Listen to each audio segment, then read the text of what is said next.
roughing up.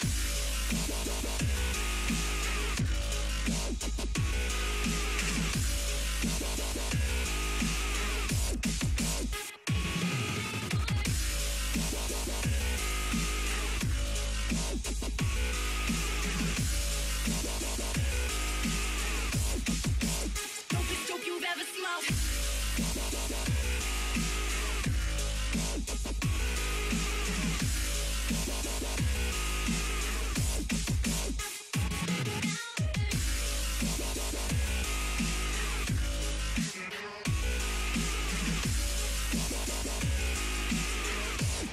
I'm like the dopest dope you've ever smoked.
Hello, everyone.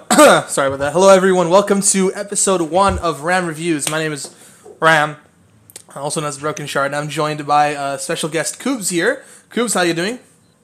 Good. Nice to be here with you again, buddy. It's been a while since we've done something together. Yeah, I've been since First Blood. That Yeah, show's still a thing. I don't know. I don't know what Richard's up to these days. We should give him a call sometime. Rest in peace, First Blood. You'll never be forgotten. So yeah, we're gonna basically debut this new show that I'm gonna be doing. It's called Ram Reviews. Obviously, I'm Ram, and we're gonna be reviewing series, or specifically 3 games out of a series.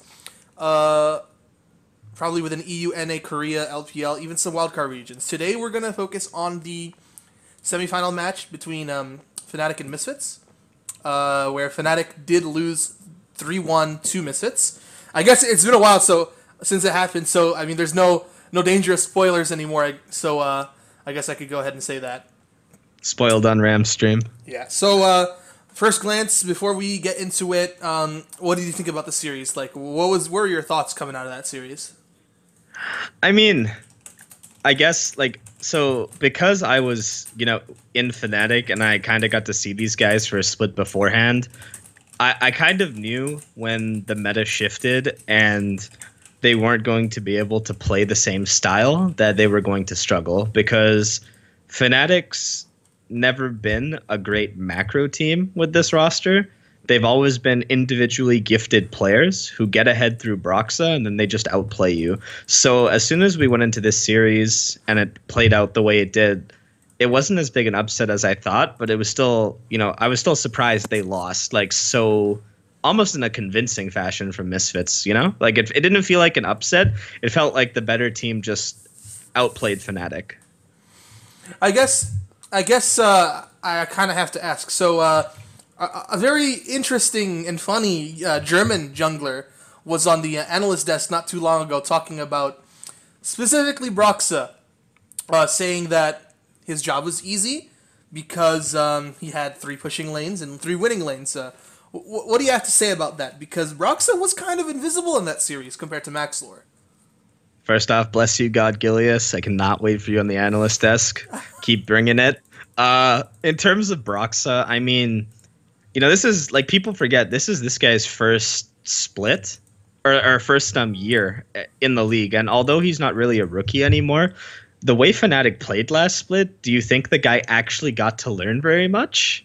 What they were playing, you could say rookie year. It's his rookie year. Yeah. So it's just Yeah, they're playing Vayne and Annie bot lane. They're lane swapping, picking Aurelion Soul. So I don't think he's really gotten the level of development you would expect of a rookie over the course of an entire year. I think now he's just coming up to that point where the meta shifted away from him being able to play his comfort, which is Lee Sin Elise. That's what God Gilius said. Copying Julius. Yeah, That's true. Copying him, obviously. But I think with tank meta, when you first get into that with competitive, it's a struggle. Because even if you have great players and lanes, one thing Broxa did really well, which is what supplemented the monkey style, is he was always in the right position to put early pressure because he was comfortable.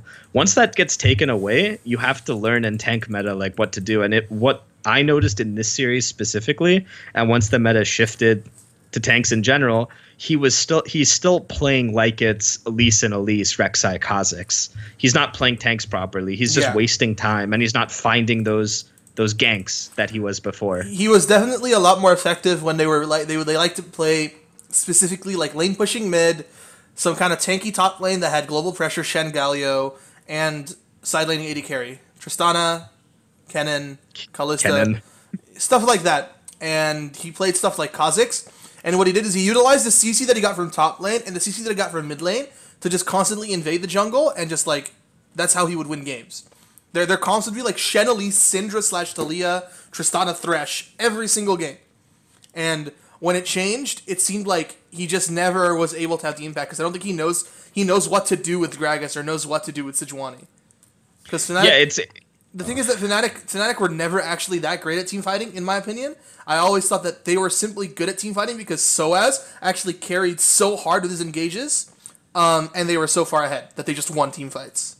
Soaz is one of the most amazing team fight players I've ever seen. Like just watching what this guy does, he just finds the like window to do something and he just goes. But when it becomes like the jungler's job to be the main initiate, like you and I know better than anyone. Like when you're a rookie in LCS, like being the main engage, that is not always easy because you're gonna make good ones, you're gonna make bad ones, and then you might be too scared to make any at all. And it felt like he just never pulled the trigger. I don't think I saw one aggressive engage that entire series from Fnatic. No, the thing is that like right now the jungle meta is like besides Elise being still super high priority for a lot of teams, it's like Gragas, Jarvan, Sejuani I guess is still kind of being played, though I think less so. And then it's like some teams are still playing Maokai, and there's Zac as well. Zac I think has dropped a little bit because I think it's just way too easy to fuck him in the jungle. So it's like Gragas, Jarvan, Sejuani. Let's say Gragas, Jarvan, Sejuani, Maokai. And like all those junglers, they are engaged champions. You know, Righteous Glory has made engaging so much easier. You really only kind of need it on Maokai because everything is engaged. And that if you go for champions like that, it opens up to play stuff like Gnar, like Camille, like Cho'Gath, who aren't hard engaged champions, who are like supplementary engaged. And actually, that's a big point to talk about Cho'Gath because there was a lot of criticism to Fnatic about this Cho'Gath pick that Soez was taking. And we're gonna talk about that real fast because let's just jump into the game. All right, so. You have your sync tube ready? Yeah, I'm on it. Just whenever you're ready to start playing, we can get this going. So shocks and quick shot. Oh, that's Deficio actually. That's definitely not quick shot, by the way. It's way too Danish to be quick shot. Let's just jump into their interviews. Okay, let's just jump into the draft. All right, we're gonna go through the draft pick by pick if we can. I think we can do bands together, and then we can do picks. You know. Okay. So Rakan. Okay. So straight up here, this is where I think. Oh, why is this on here? I don't want to see this. Okay, this is where I think is the problem. So you can't actually see it, but Fnatic. Oh, I can close it here. Nice. All right. Yeah, sorry. There you go. So here's the thing. Kalista ban is normal. All right. Kalista's still like a really strong pick in the current meta, even though it doesn't scale super well. It's got like the best laning, the best objective control, provides engage. It's just like all around one of the best picks. Rakan ban I also like because if you're picking Tristana, Rakan and Thresh are two of like the supports that really kind of can pressure Tristana because they can affect her jump. And obviously there's Xayah, Thresh, Xayah, Rakan are both super strong lanes, hard to deal with as Tristana. Which is why I don't understand why they went and banned Tristana. What's funny is when they ban it, you can see in the video, you don't have to rewind it, but when they banned it, Maxlor was on camera and he literally went, "Oh, what?" Because you don't ban this champion on blue side. Let's take a look at that actually. I want to watch. I want to see that. It's pretty funny. All right, I noticed it. There's a Kalista ban. It's on Alfari. Watch the cam. Watch the cam. Okay, yeah, I did see it. Okay. Yeah, you saw that, right? Yeah. So yeah.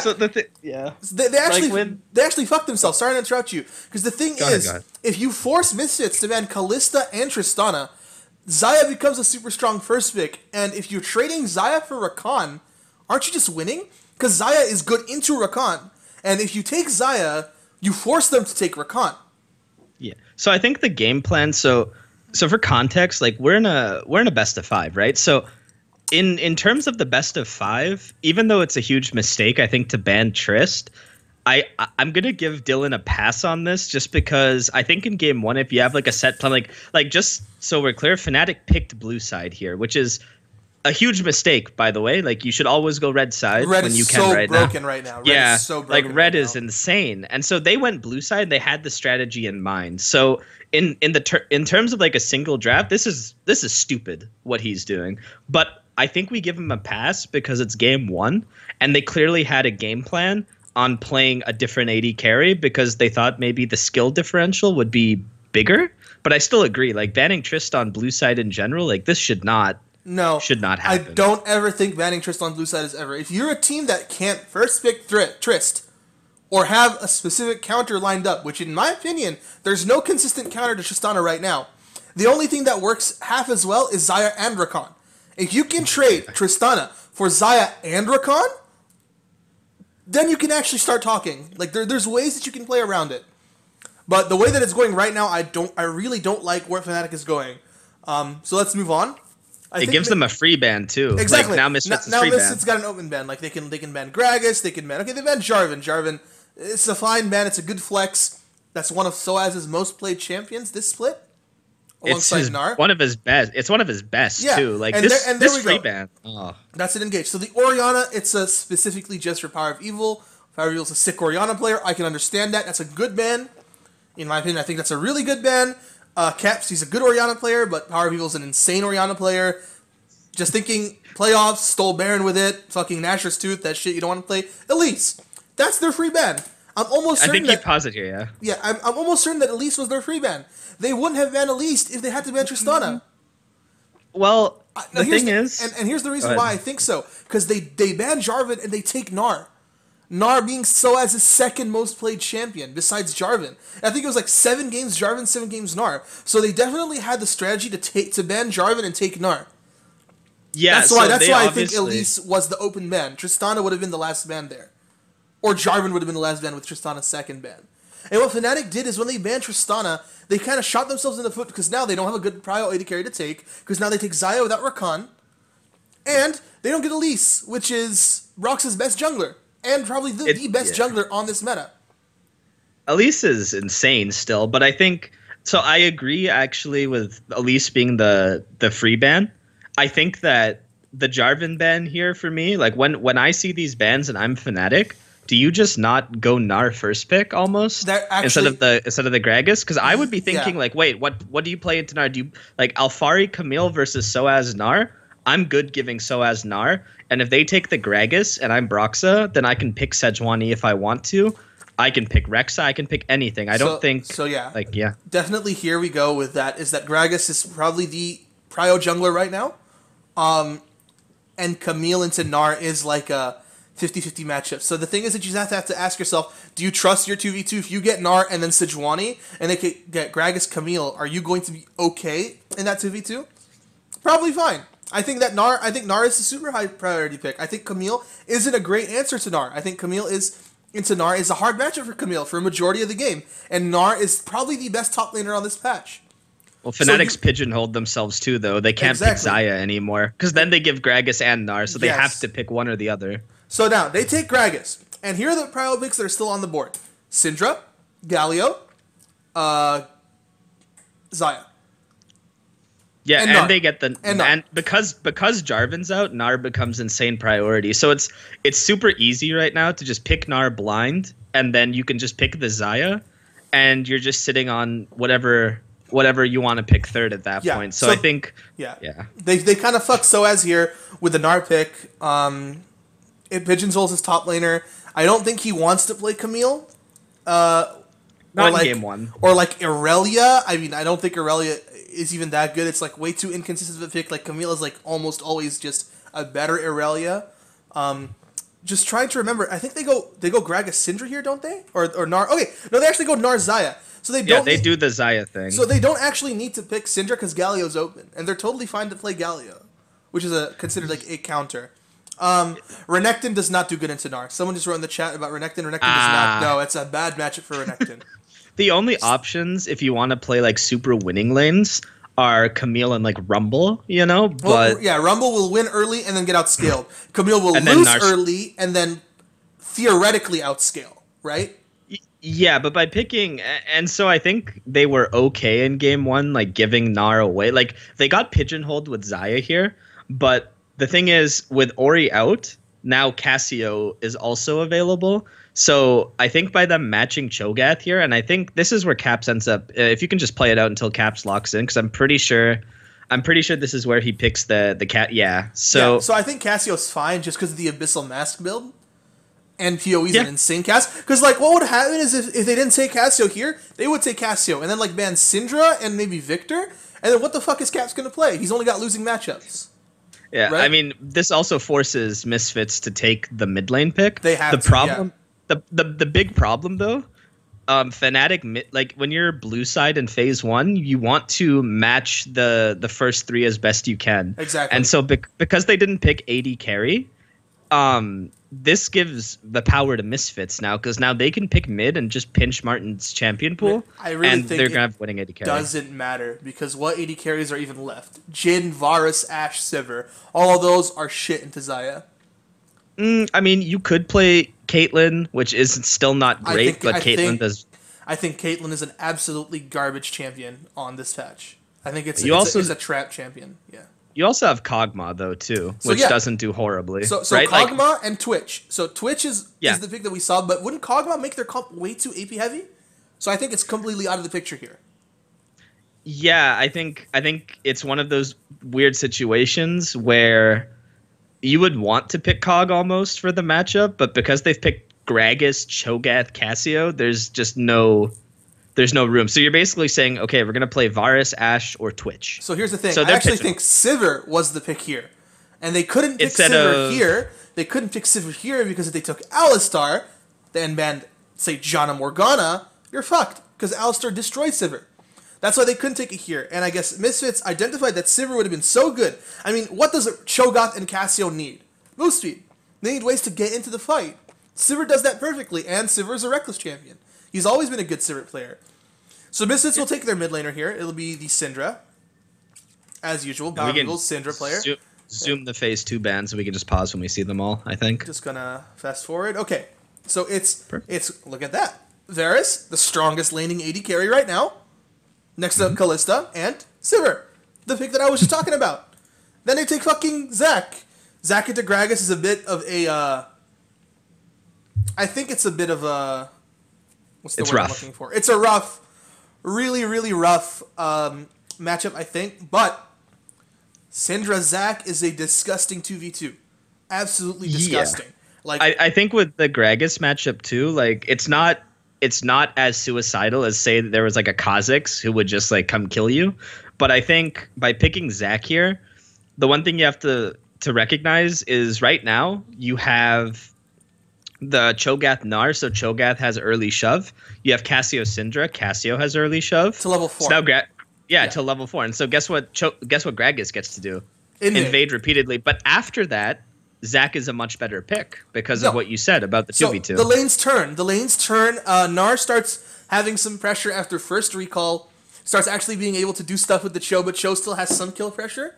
But it's mainly that the mid lane matchup turns at level 4, level 5, level 6, when Zac is actually able to gank and they have the burst power. Before Cassio gets her MR, that's when she's scared. So Gragas needs to actually do something just so that Cassio can be safe mid. And here's the third problem. They have to pick utility support rather than lane support. They took Morgana. They couldn't. They couldn't take Thresh. They couldn't take Janna because Thresh and Blitz were open. Ignar's an insane Blitz player. They took Morgana. It's probably the worst laning support that they could have taken. Maybe Braum, but they're gonna get counterpicked, and then now they're never actually going to get bot prio. Ever. Like, wouldn't Braum have been really good though for them to? Because even if he picks like Alistar or anything, I feel like Braum would have been good. I actually think Alistar would have been the best pick more than Braum because I think Braum doesn't actually do shit to protect you from Zac. And I think they need a little bit more protection from Zac. They actually, Misfits actually end up taking the Janna, which I think their comp is absolutely insane because they have a strong engage and disengage.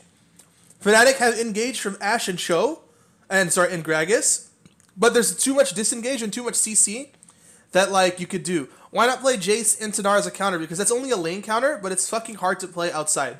Thresh, probably the best blind support they could have taken there. Alistar would have been the pick into it. But I think it's Jez's. He's a really good Thresh player. It'll give them at least some hope to do something in the early game. Because Thresh is Jesse's best champ, too. By far. Because right now I'm looking at 2 early winning lanes and then coming into level 6+, 3 losing lanes. Yeah, there's a huge problem, right? Because Syndra is just going to get free priority mid because of Zac's presence after level 4. And if she doesn't, if Caps doesn't respect it, well, he just dies. And here's a huge problem. Caps isn't going to take cleanse in this game. He took heal, which I think was... Absolute madman. That's actually just, insanely cocky. Because what he's basically saying is, I'm just going to heal away when you stun me, or he jumps in, and I'll be fine. So I think, in terms of draft this game, it's game 1 of a best of 5. And I think what you take away from this is there was a huge priority on the Gnar.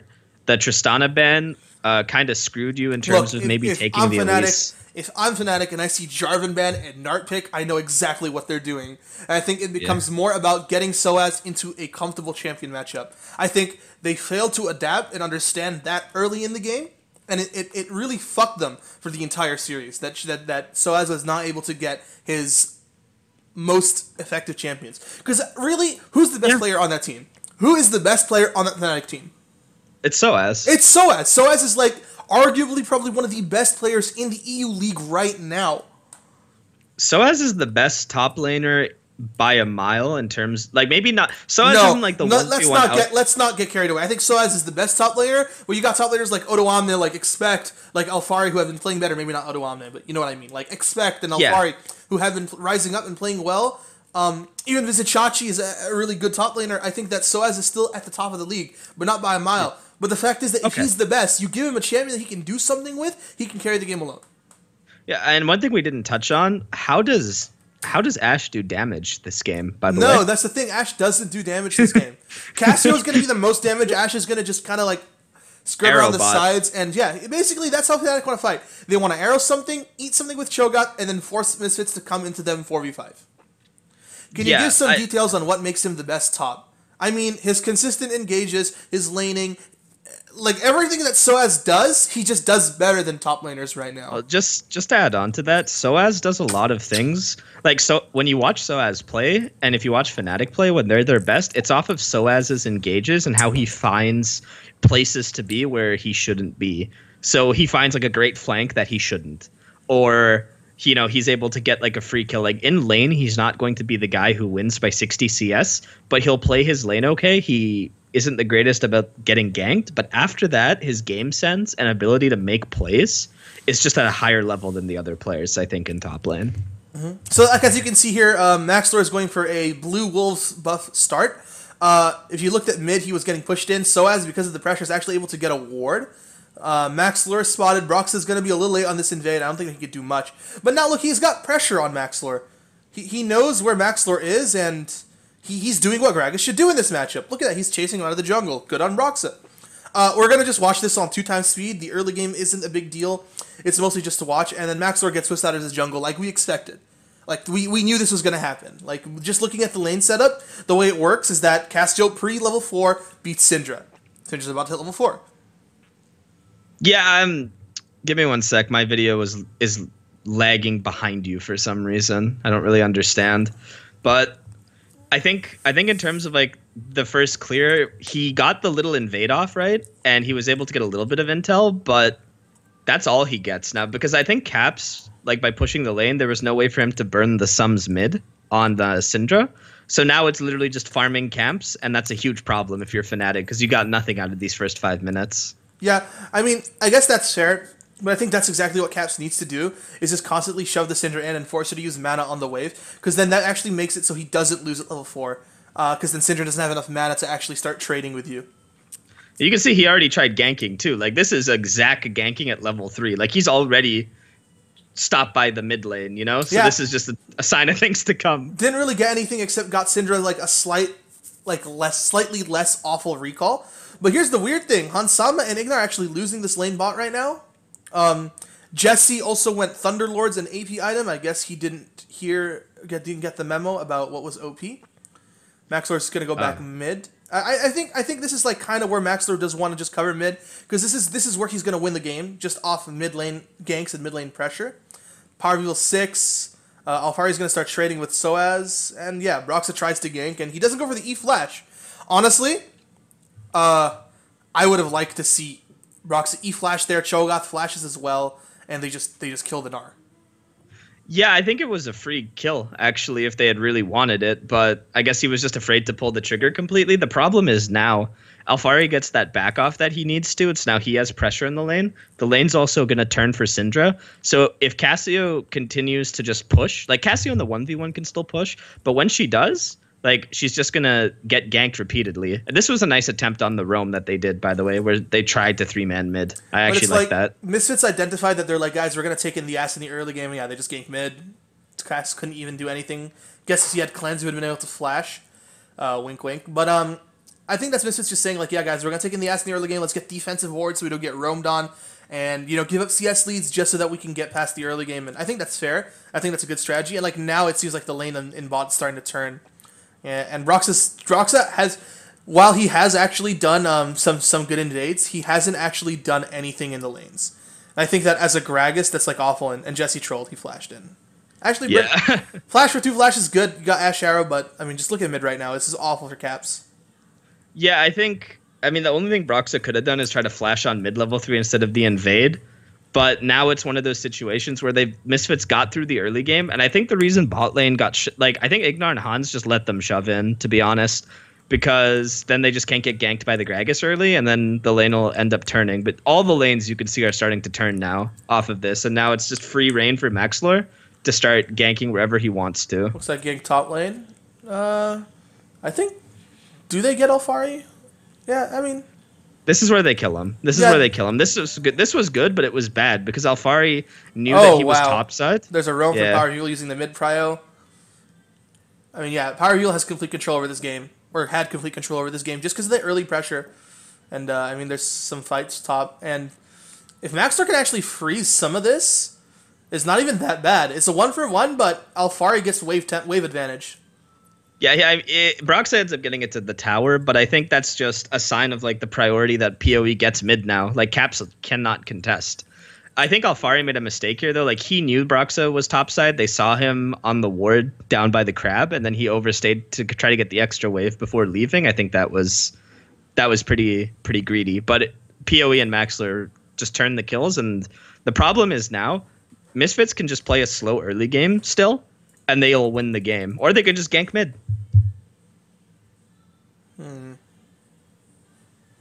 Caps die. Yeah, Caps pretty much just dies again. I mean, yeah, I think the main part of this game was literally just Maxlor and Power of Evil, Zac Syndra controlling the game. And, like, look, they just get so much pressure. They leave bot in the 2v2. Like, John Isaiah is never going to die to Ashe Morgana. Probably also really safe against the ganks, too. So, there's actually nothing going on the bot lane. Bot lane's an isolated 2v2. And Misfits just gets to complete dominating the top side of the map. But, like, I mean, at any point, if they do want to start sending Syndra to bot lane, they could. And Syndra could definitely get something. Because, yeah, Morgana Black Shield can sort of protect, but Syndra burst is too much. Do me a favor, just quickly pause it because my video's lagging a bit. Got you. Just what time are you at? 34:37. 13:37. No, 34. No, 34:37 on YouTube. Oh, in game 13:34. Yeah. I didn't have it on 2 times. That's why it unsynced. But I think if you play now, we should be fine. Okay. I thought if I put it on 2 times, it goes to everyone. That's actually so weird. Yeah, it's not a big deal. It's working now, so I don't have too much of an issue with it. I think here you can see though, like Brox this game, he hasn't been able to make like much of an impact. Part of it where the lanes were all pushing and Misfits just chose not to get ganked. But he could have went top a little earlier, and like now he's looking for this play bottom, but like Maxlor's literally just standing here waiting already. Maxlor does a really good job of tracking and finding where. Okay, that was really stupid. I just said Maxlor was doing a great job, and he just does that. He did for the most part a good job of just tracking Broxa and just being. It should be the other way around, which is the worst part. The thing is that Gragas should have the initiative in this matchup, whereas the Zac is the one that needs to kind of like follow the Gragas around because Gragas is the prio jungler. The problem I have now though too is with the total control of mid, like Misfits can just go back bottom. They can go for an Infernal. I think this swap by Fnatic that they're about to do is something that we'll touch on like really deep as it plays out. I mean, I think this is okay. The reason is that they have the Ashe. They can actually set up a gank onto Alfari if they play it properly, and they're losing lane. So they actually need to do something to get out of lane, right? Yeah, so I think the initial swap is really good. This initial swap is really, really good because they have insane tempo advantage on this right now. Yeah, like they can get first back. They could literally get 2 towers here, right?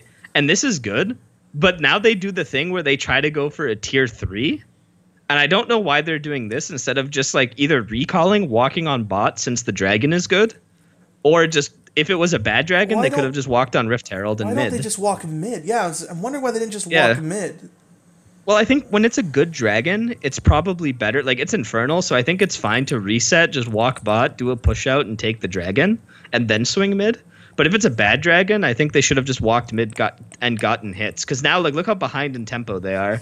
Yeah. This is literally just lane swap 101. They took way too long to just like use the advantage they got. Like the thing is that I think that okay, I'm just gonna pause real fast. So here's the thing. Yeah. I think that a lot of teams, at least not in the LCK right now, even in the LCK, some teams, they don't understand like how OP a priority recall is. Now, we use the word priority, we use the word tempo a lot, and they're just random words. But the thing is, if you recall first, you come back to the game with better items. You become stronger, which means you dictate the pace of the game. Because if you recall first, you're on the map first. And if they're still on the map, faster move out. Yeah, and if they're still on the map and they haven't bought, you're stronger than them because you just used the gold in your pocket.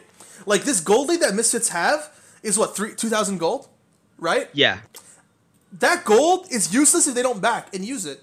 If you have 1,000 gold in your pocket, what's the point of the gold lead? And I see so many teams that just like fight and they're like, I don't know how we lost this fight, man. We had like a 6k gold lead. I'm like, just look at your inventory. How much gold do you have in the inventory? Oh, he has a 2k, I have a 3, he has 1. That's 6k gold in your inventory. That's your gold lead.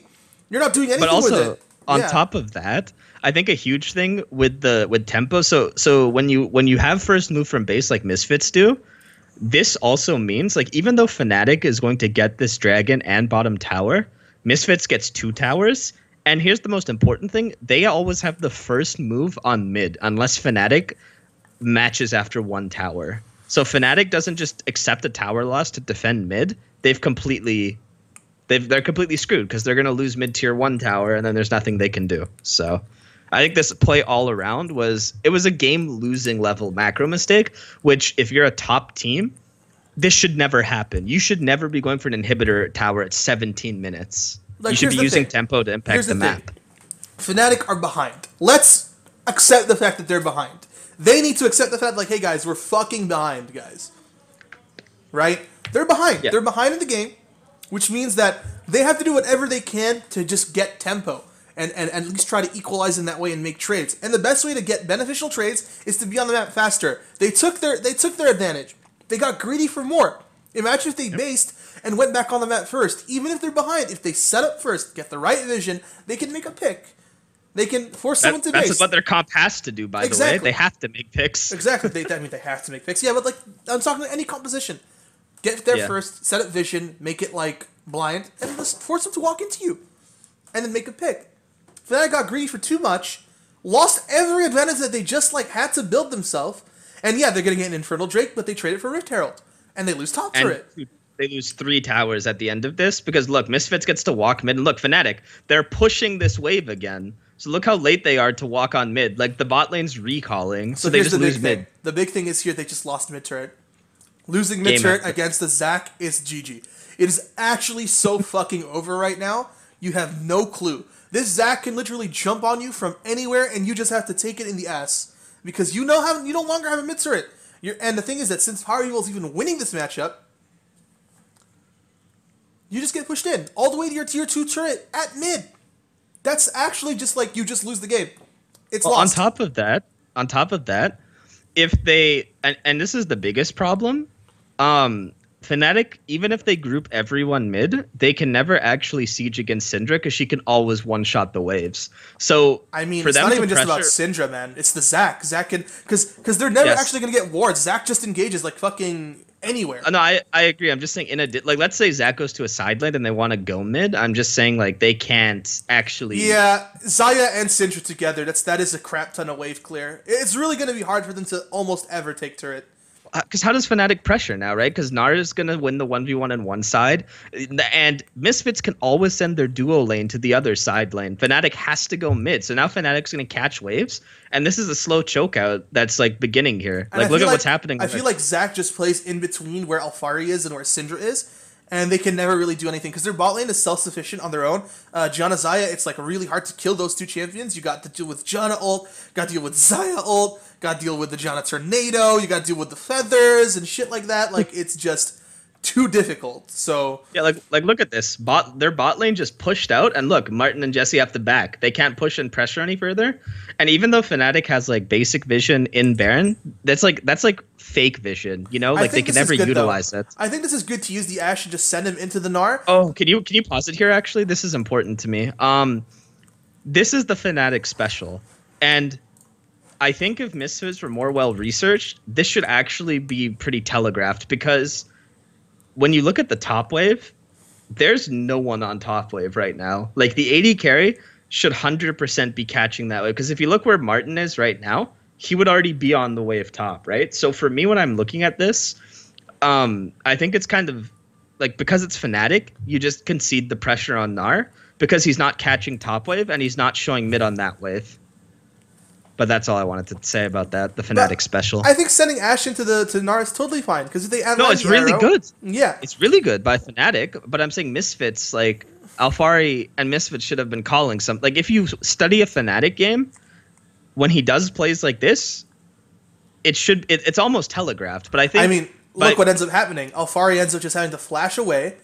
He'll die here, but look what they. Oh, actually, yeah, this was a complete misplay for Misfits.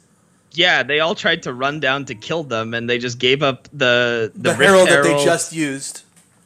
Like, this was so bad. Now look at all the tempo and pressure that they get off of this pick. Like, they get total Baron control. They have to hold the wave mid defensively. So I think this was a huge this was a good play by Fnatic, but it's also Misfits. Like, you should be able to recognize the sideline record. This was straight up a good play for Fnatic. Let's be real. This is what they had to do. If Misfits responded with Baron take, they could TP the Cho'Gath there and then try to fight 4v4. Right? That's kind of like what they have to do, because they're behind. Now they try you have to get picks. And they can't really do much because of the wave clear. And now we're back to this, though, with 5 people on the map, right? Like, what can they do now without the picks? I think Fnatic just do what they just did again. Get side lane pressure through sending Ashe there, keep TP on Cho'Gath, try to kill the Gnar, and pressure the Baron 3v4 if they try to do Baron. I think that's still a decent strategy. Misfits just need to, Alphari just needs to, play back if that's ever going to happen.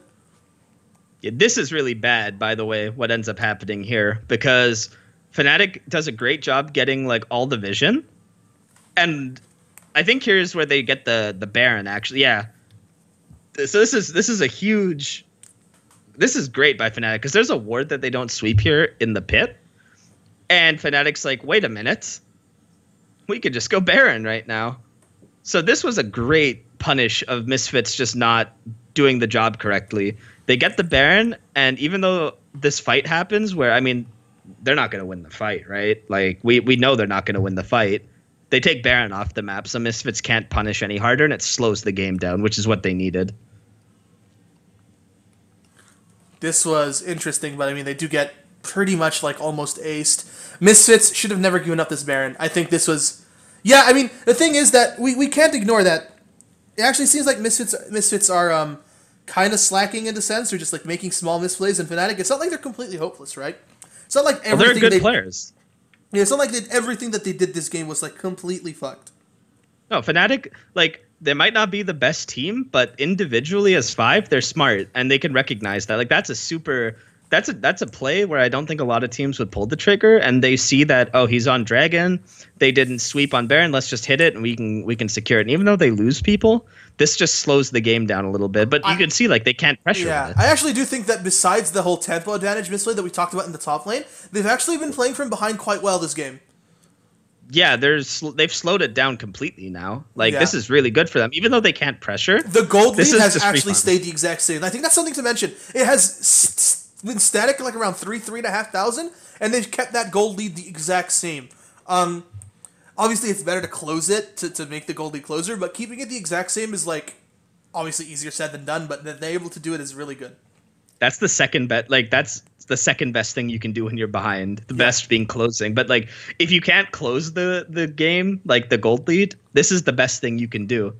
Just maintain, and that's what they've been doing. And you can see they tried to arrow mid, but look, even with Baron, there goes your wave. A little bit of a botched engage. Let's talk about power spikes here, because Han Sum is on her third items, on his third item, but it's a QSS item, not IE.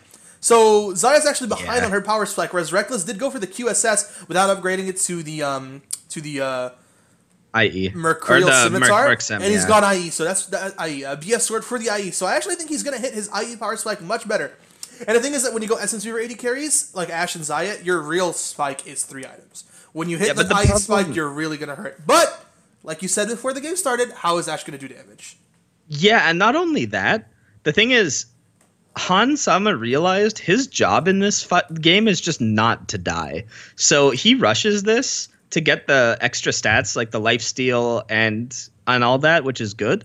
And he just doesn't have to die, and he'll win the game because PoE is 4-0-2, and he has a death cap. Like, you only build death cap when you're so far ahead that it's insane.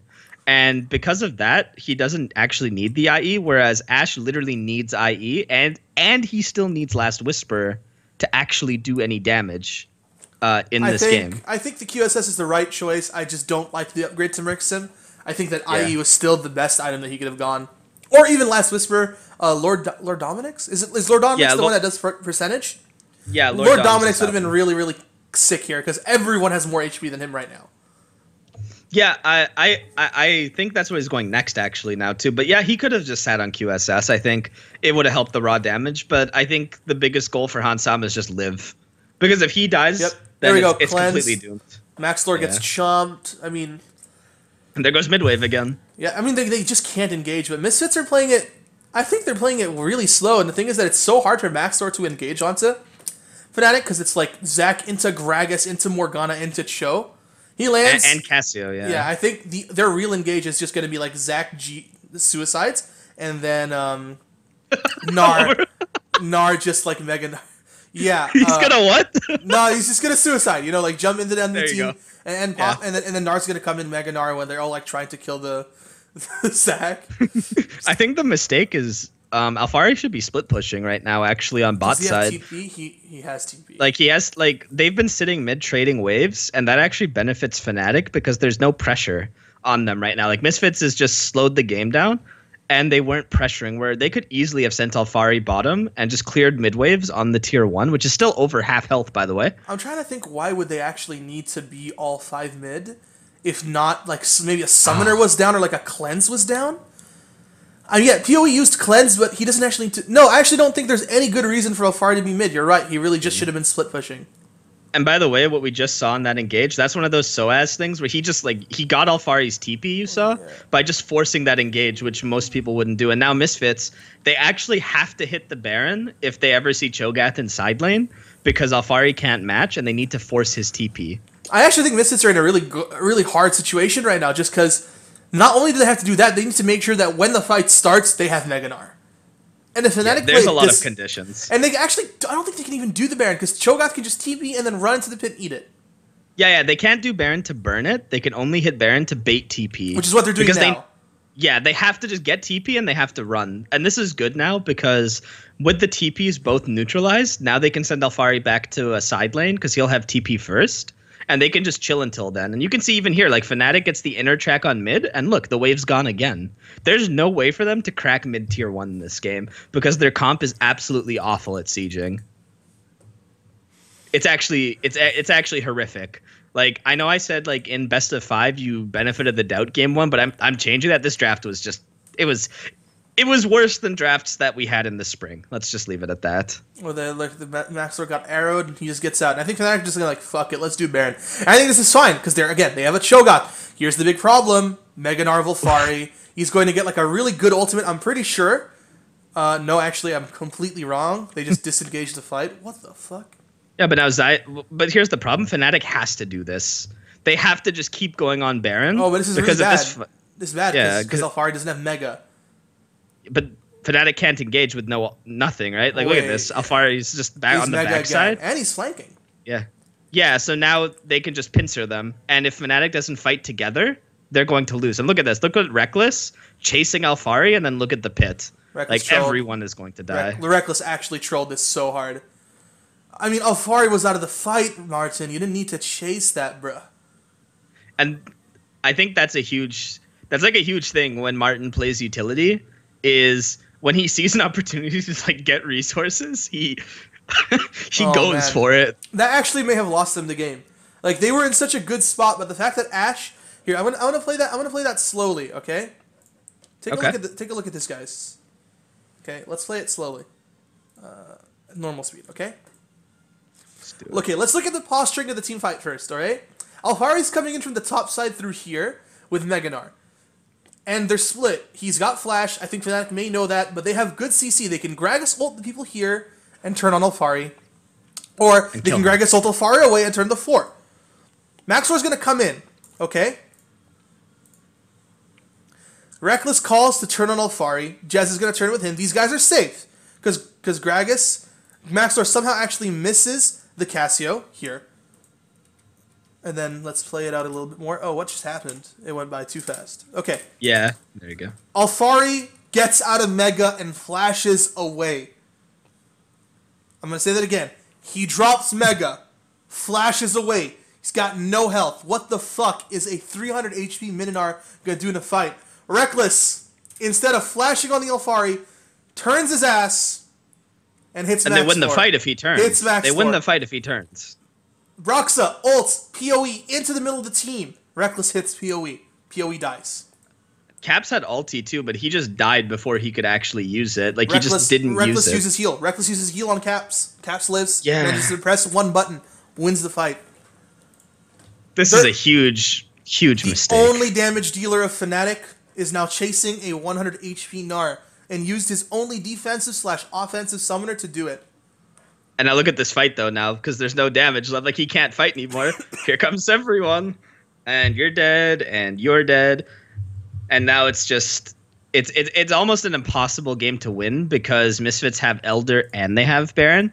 So if Misfits want to, they can take it really slow and play a 2 Baron game where they use this Baron to crack the base and then they use the next Baron to end, or they can just go for a one shot with Elder and Baron. But they have complete control. Like, the next 10 minutes or so, they're going to be able to dictate what to do. And the only thing Fnatic can do is try to force Misfits to relieve pressure. And that's why, like, Soaz is split pushing so hard. But Misfits is also, like, they're so slow on this. They're just waiting for the waves, I guess. And now you see Alfari finally showing up top. And tier 3 is almost down. And it's just like, what are you supposed to do if you're Fnatic? Like, you have to just rely on your CC and pray that you pick someone. I think that's pretty much GG at this point. I mean, I think Misfits just gonna slow roll to the end of the game, and I'm just gonna skip ahead and see what happens. Yeah, they just take the inhibs. There isn't really much macro. It's just, you know, using Baron, using Elder to end the game. Like, Fnatic need to engage. They can't. They just get siege down, and I think this game's is where the game ends right here. Yeah, it's pretty much over. And guys, when we say slow roll, basically what slow roll means is just like, there's super standard things that you do in League of Legends, you know? And it's just like, it's so basic that you even see it in solo queue, so you just expect it to end. Like, it's played properly. Like, Fnatic need to like try to get some kills here, maybe get it, but there isn't much that can happen. They just get disengaged, then re-engaged, then disengaged again. Alfari's trolling. He's not. He's insane. He's actually trolling. No, it's not. The game's over right here. I mean, he's trolling, but he's not. You know what I mean? Like, Hansama gets some balls. He jumps in. He dies. He doesn't die. He's not trolling. Caps is trolling. And look who's full health and alive in the base, the bot lane. Yeah, KDA player, Kappa 123. I mean, yeah. So let's just summarize this game real fast. All right. Okay. The draft. We definitely had some issues with the draft. Gnar priority, Gragas priority, AD carry priority for Fnatic. The Tristana ban was a bit weird. And the Morgana pick, arguably there could have been better blind supports. Does that pretty much sum it up for the draft? I think the draft was horrible. Do we want to talk about adjustments we would have liked to see?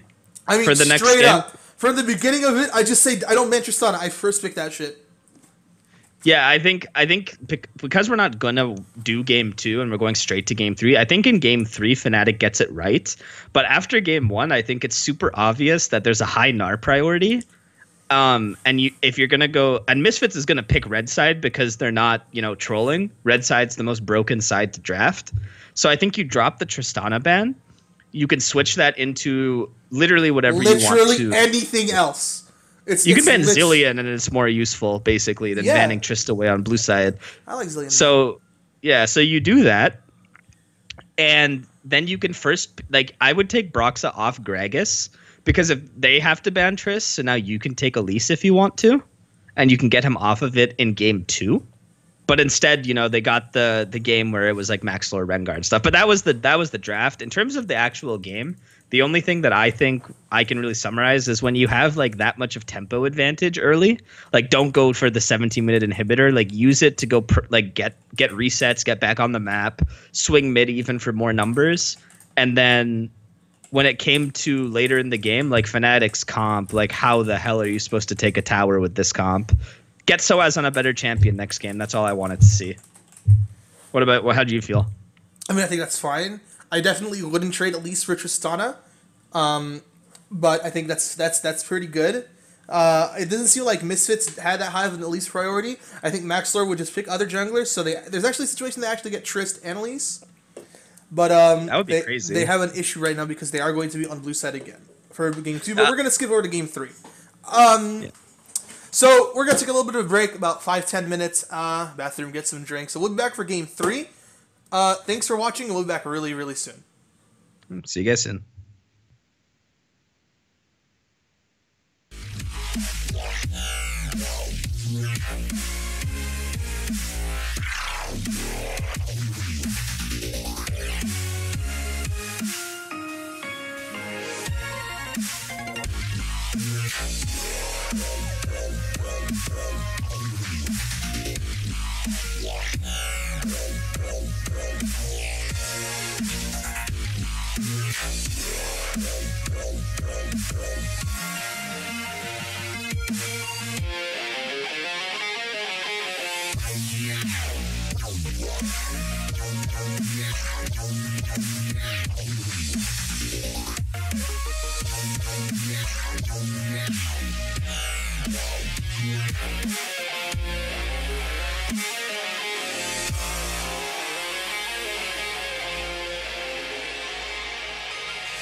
When I see you in the morning,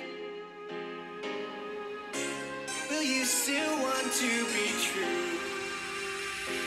I can't dream, I can't dream that we'll see a brighter day.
To the sun that shines,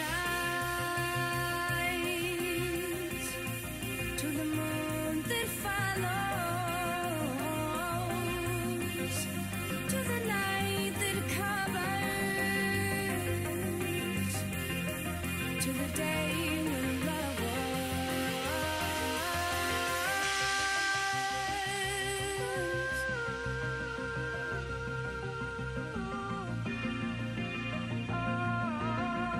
to the day when love was.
Hey lads, welcome back to Ram Reviews with special guest Kubz, the Kubi Bear Barless.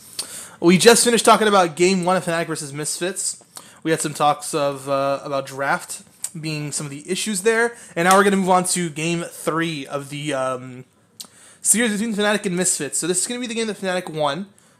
In your opinion, they had a much better draft coming into here. I actually disagree. I think that Misfits had a really good draft. The one damage threat comp. That was good.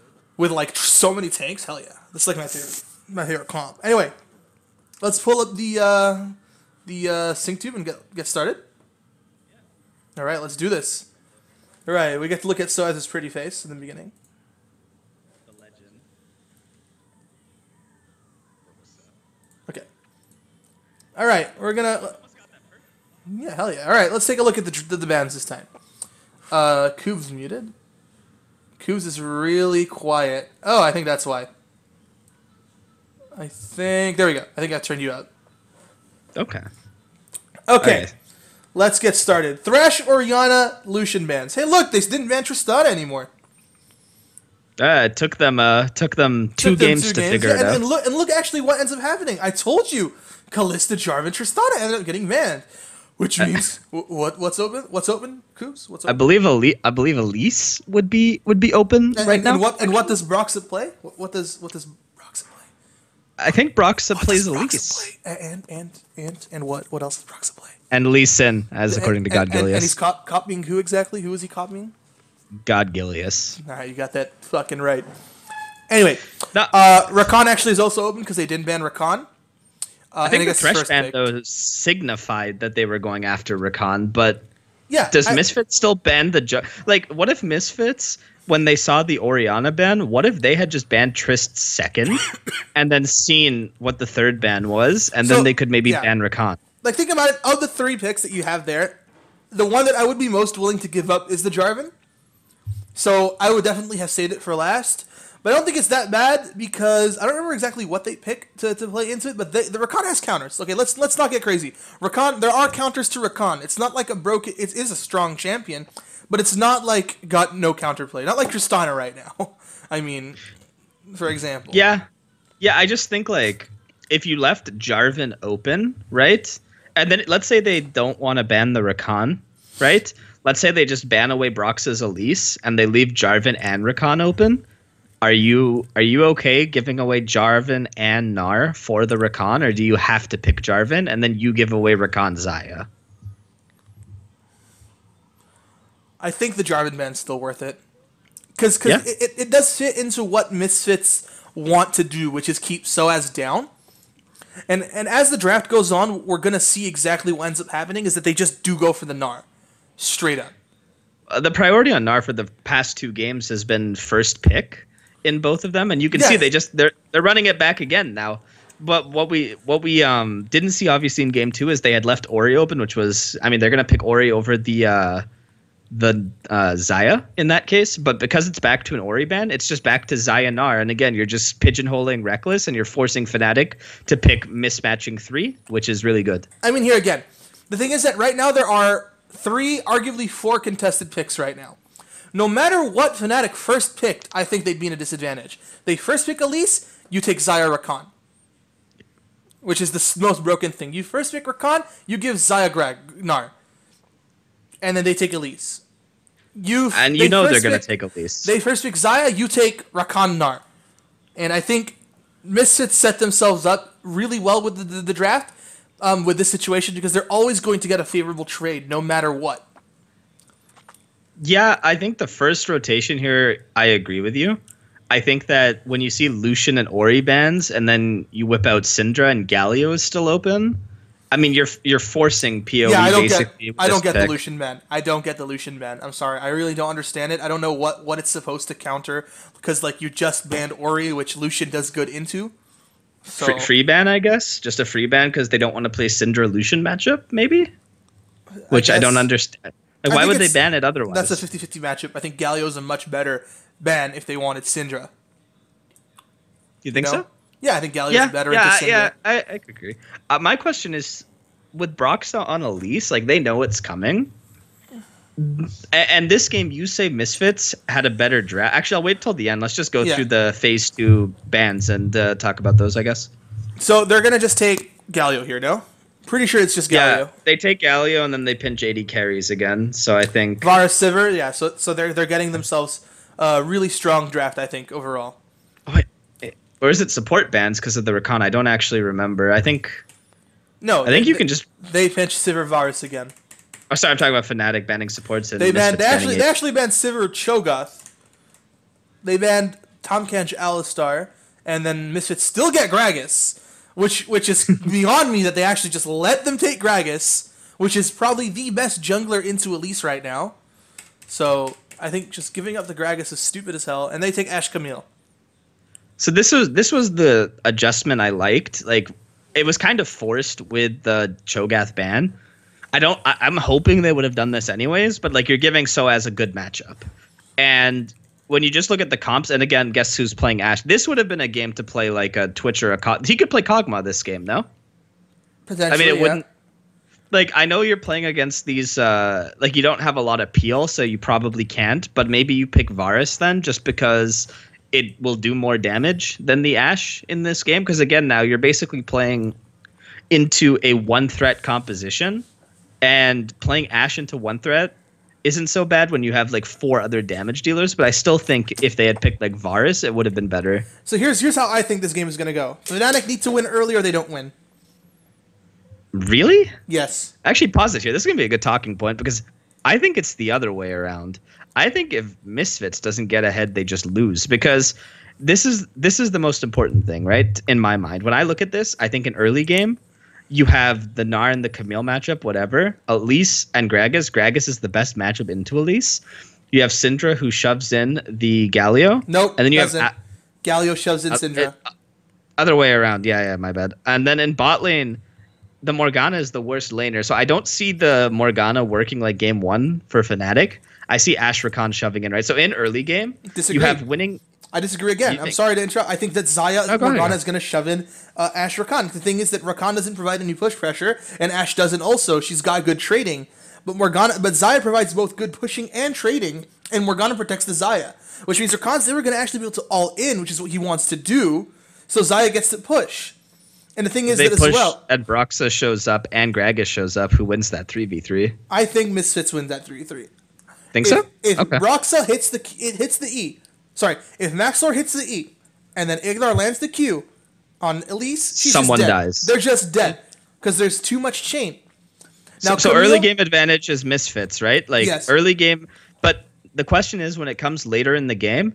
So Camille outscales Gnar, right? That's Yes, huge. sure. Syndra, we've seen Syndra can sit mid permanently and clear waves, and Ashe and Rakan can play on side. And if it gets to a team fight phase, you have 4 damage dealers on the side of Fnatic And no the frontliners. opportunity to split push. and no frontliners against Galio. And actually, how well can Camille actually deal with Gnar if there's a Galio?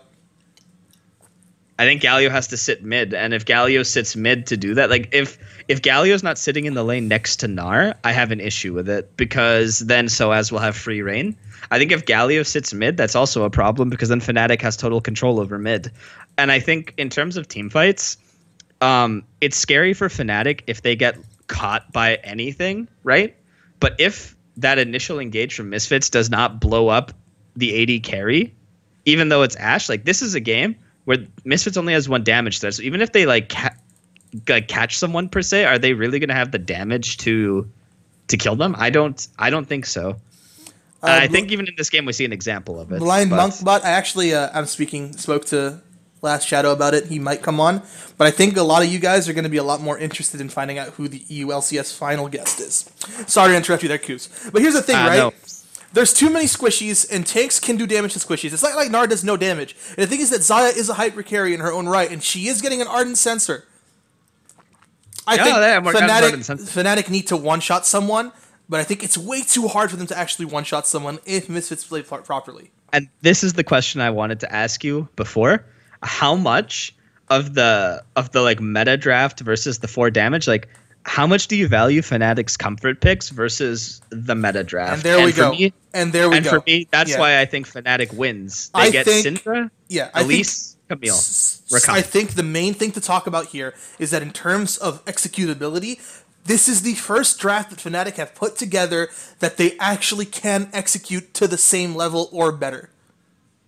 This is the unicorn monk, or what is it? What do they call it? Chaos style, I guess. Not necessarily animal chaos style, but this is the first draft that I saw. I could actually look at Fnatic and say, you know what, they can win with this. Why? Because that's what they're good at. And this is what they do well. Yeah, and because when we look at it, right, Misfits from a meta standpoint, it's fair enough to say like they have a pretty standard meta comp, and maybe the 1 damage that works. I'm still not completely sold, but I'll give it like it could work. But when you look at Fnatic's comfort, this is a game where I think you have Elise, you have Caps on Syndra, you have Jessie on a playmaking support, and Soaz has a strong lane matchup. This is going to be a good game. But that's what I want to say in draft. I'll give this draft to Fnatic solely on comfort. But in terms of a meta draft, I think Misfits has a better meta draft again, as they will all say. They're talking in chat about Jace versus Camille, like Jace is easier to execute with. Probably the lane is easier, but in terms of what Camille brings to a team, is that she brings not only split push pressure, she can engage and pick, which Jace can't do. Guess what Soaz is best at? There we go. All right, let's move on to the guess game. what? Yeah, and Brox is not on an engaged champ. He's on a CC champ. Pretty good. Oh, I want to talk about this, actually. Can you back it up to like 140? Okay, look what Broxa does here. So they fake leash red, right? And Broxa solo starts on his blue because he wants to go gank bottom, which I think is actually really smart. Yeah, that's actually super smart. That I This guess is something no one pointed out. yeah, that actually means chat. that Misfits think that he started red and he will end up top. So Alfari will play safe and their bot will push, which means that they get the gank. They should technically get the gank off, and they do get the gank off. Yeah, I think they do this game, and I think like you saw, like they could have, like Martin and Jesse there could have actually pushed the lane because they got the 3 creeps and they could have like zoned them off one of them. But instead, they're just letting them push back. Like they're giving complete ground. Yeah, look what and Maxlor's Broxa- doing. Look what Maxlor's doing. He's looking for Elise right now. They have no idea where she is, and then suddenly, the Fire Nation attacks. A wild Broxa has appeared. Yeah, he doesn't even take a Cocoon. He just gets first blood there. Nice Cocoon XD. But yeah, that's a good first gank from Broxa. It's kind of what you're expecting an Elise to do. Like, Elise needs to snowball early for her to be effective. You need to do stuff with her in the early game. And I guess you can consider that as doing stuff. That is stuff Yeah, and that is done. The deep ward on the red that they got too, like showed Maxlor there, so it's completely free gank. And now they get the free push it on bottom. Broxa gets to recall after the golems get Moby boots, and now he's set up to just hard carry. This is the pressure we did not see on Gragas, and it's just a comfort thing. Yeah. Do me a Moby favor, boots. pause really quick. I didn't change it to 2x again, and it bugged out. I'm just gonna refresh really quick. No problem. Good old internet, boys. He went Moby Boots too now? He did. All right, there we go. It's synced up. We're good to go. Alright, let's do this. Yeah, so I think like, because now he gets to just go topside and live his life, and then bot lane has no sums, right? Like there's still a heal on Reckless, so they're gonna win all the trades. So now even though Maxlor is doing the controlling part, like see he's got the green smite rush and he's controlling it, there's not really that much Misfits can do in terms of playmaking, because Soaz can shove and then bot lane has to play safe. All Maxlor can do is this, I think, right now. Maybe Yeah. he can Maxlor gank mid, do you think? Because Caps actually took cleanse Cleanse. this game for the first Cleanse, time. no. That just pretty much means that Galio is just going to perma-push, and then they just make plays on side lane. It's kind of like the Lissandra. You know, you just push permanently, and then you just, like, let the jungler roam. Look at that win rate, by the way, 8-1. That Broxa had or whatever. Oh, it looks like they're just going to Otherwise- dive. No, they're not. Yeah. I think they got followed by the Syndra. But that's the thing, like, yeah, Broxa's got Moby Boots, and he actually gets on the map much faster than the Gragas. Gragas is always going to be a step behind Elise, just because of the Moby Boots. So that means that if Gragas can predict where Elise is going and prevent ganks, Elise is going to be really, really far behind in terms of itemization, just because she went Moby Boots.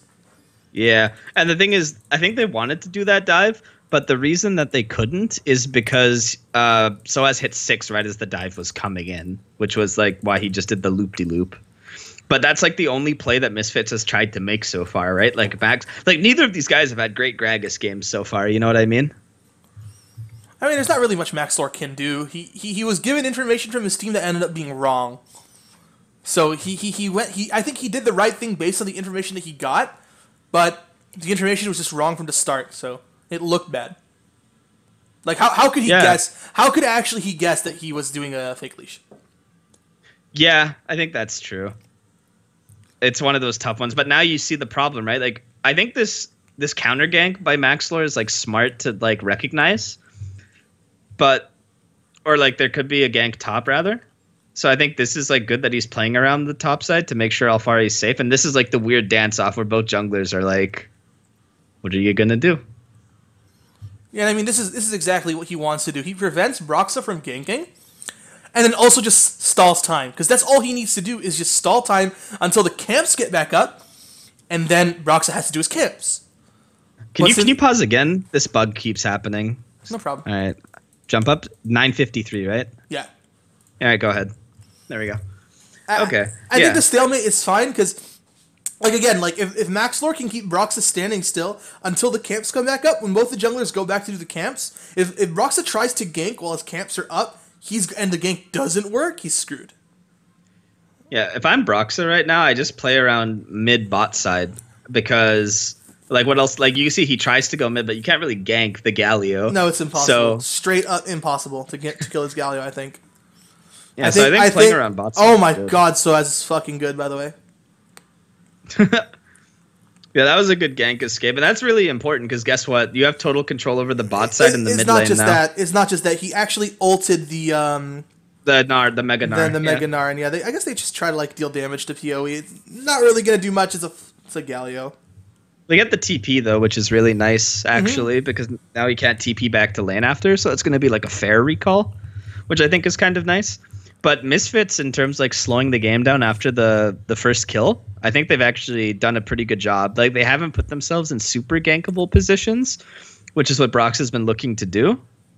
And Maxlor on this gank, I think this was a really good read by Maxlor to come and turn this around like this. This was so good. Like you just see what I mean. Like Broxa just melts. He gets one CC'd once as Elise and just dies. That's like the issue with Elise. And then 2 kills go over to Misfits, 1 on the Galio, 1 on the Gnar. Like, the 2 worst people they could go on. The Galio didn't have the flash, but he gets his Abyssal Mask, like, really early, which is so strong. Do you like that Maxlor went to Runic Echoes to, like, compensate for the lack of damage? Yes. He didn't have to. He had to do that, right? He didn't have to, but he's got a main tank of in the form of Galio. He doesn't need to be that main tank. Yeah, so he can actually just go Runic Echoes. I think it's good because it lets him farm much faster and gives him a lot more frontal burst when hitting the Elise.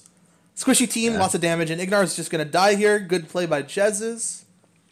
Yeah, that was really nice and easy, actually, to just walk there because they could bait on the pink, and now they can just go for first tower. Oh, and no, here is Soaz is trying to just get mid there to defend the wave and like buy time, but he's just dying.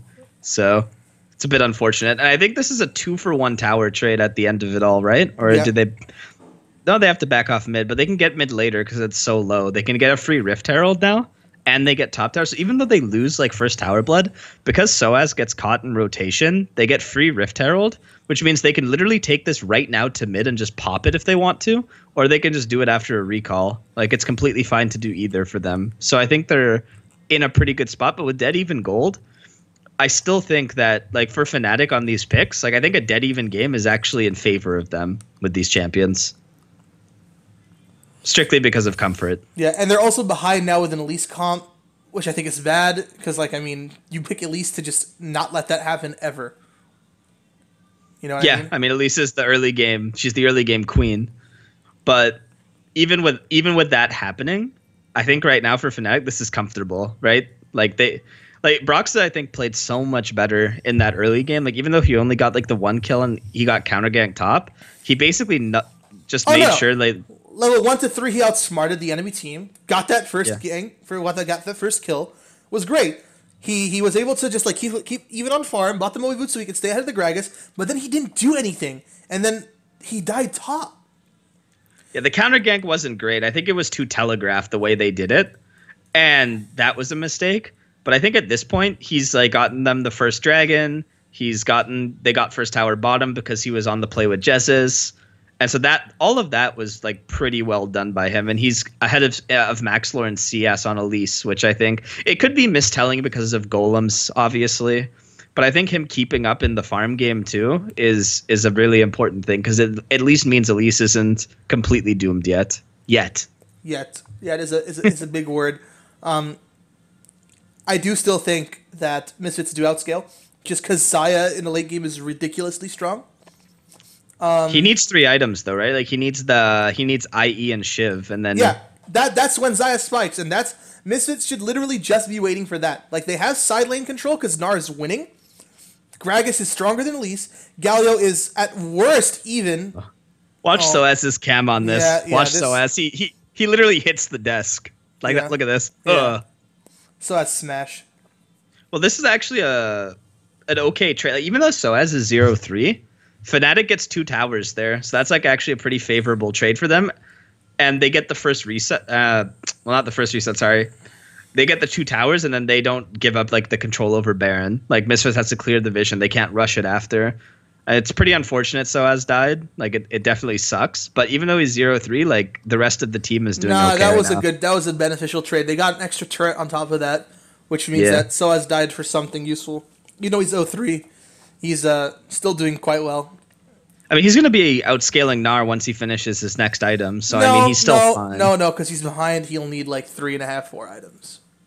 Think so? I think when he finishes Hydra and gets a component, I think he's fine. I don't think so. I think because the thing is, that's how he finishes Hydra. Gnar's going to have Cleaver and half a Randuin's. That seems kind of expensive. No, the Hydra itself is 2,100 gold. And he went Ninja Tabby. Actually, yeah, he went defensive. So it's going to take him longer. Actually, yeah, you're right on that one. And this is going to be a problem now for Fnatic, where they've given up all their Baron side control, and they're just going to be trading the waves mid. And now Misfits can, like, they have to look for fights right now when they move. This is bad, by the way. Yeah, this was troll as fuck. They haven't hit their spike yet. They're literally they haven't picked the Baron. One sec. I'm gonna pause it right here, okay? Because I'm fucking mad. Misfits, you have not hit your 2-item, 3-item spikes yet. Gnar is literally like 300 gold off his Cleaver. Xayah hasn't even finished her 2nd item yet, or her 3rd item. That's when you spike. Galio needs more items to be tanky so he could literally just take the team 1v9. What the fuck are you doing? You're winning split push. They're winning split push. They're winning every fucking side lane. They have push in every lane. They could have stalled this game. Fnatic, they've hit their spikes. They have the items that make them strong now. And they're going to win this fight because Misfits trolled. Well, I think that Misfits didn't pink the Baron, but if they had hit the Baron and just taken Soaz's TP, then they completely dominate the split push game at that point, right? Why do they need to do that if they still have TP? Well, they don't actually need to, which is the big thing, right? Like, they could have easily just kept splitting and done a clean sweep Baron here. Sorry to interrupt, but fuck that. They have double TP. Yeah. So I'm saying Misfits should not be doing the Baron. No, they trolled. Like, the thing is, I think they just got impatient. They saw 2-0, and they're like, we're gonna go to fucking finals, guys. Let's go. They got impatient. They wanted to end the game now. They felt, hey, we're strong. We're ahead. Let's just force. And then this is also, this is a 4v5 fight that they're taking as well, right? So they feel like it's a good opportunity to fight, but then they just lose everyone. Nelfari shouldn't have flashed in. I guess he thought that Xayah would come in. I mean, yeah, Fnatic get Baron, and at this point, it's really hard because now they are the early game comp. They're the champions that spike earlier, that want to fight earlier, and they just got Baron. Well, now Fnatic, like, so they have a 3k gold lead just from Baron. Basically, the expectation for me is for them to bait. They should pick up all. They should pick up all the tier 2s. Essentially, it's a 2 Baron game for them, right? So this Baron gets them the tier 2s. And the next Baron just closes the game for them. So I think this is where you get, I think, about a 5k gold swing. And the lead then is just too insurmountable. And this is the problem I have with a 1 damage threat comp. Like, if you fall behind like this, it's really hard to come back. But the way that the game was going, it was 100% Misfits control. Like, they I think they had it, and they trolled here. And the thing is also that Soaz, the gap between Soaz and Alfari has closed, and since at least did go for the Moe Boots build, since they have the pushing lanes now, she can run between the lanes and pressure on the sides. And Fnatic will just slowly siege this down. They just go around the horn here and just crush all the tier 2s, and it's just a 2 Baron game for them. So in my eyes, like, if you're Misfits right now, like, what are your options, right? Because wait I don't out the storm. They can just wait out the storm. The problem is that they need to get. Though. Yeah, well, that's the thing. They can't, but that's what they have to do. They need to try to make a pick. Like, maybe Fnatic's gonna troll. Maybe Fnatic will troll, but unlikely. But maybe, right? That's what they have to kind of hope for. Because the thing, problem I have is sorry. The thing is that they have a specific window of spikes where they are stronger. But now Fnatic are going to hit their spikes faster. So every time Misfits are like, we hit our spike, Fnatic's just hit the next one. You know what I mean? Like, Reckless got IE. Sans needs IE still. He's not even finished his last Whisper. Look at the. Why is he going last Whisper? Wait, why is he going last Whisper against that team? No tanks. Not a single defensive item on the enemy team. The fucking only defensive item besides Aegis is a Ninja Tabi, and this guy went last Whisper. He's fucking trolling. It's definitely not the best build. I would have preferred the IE.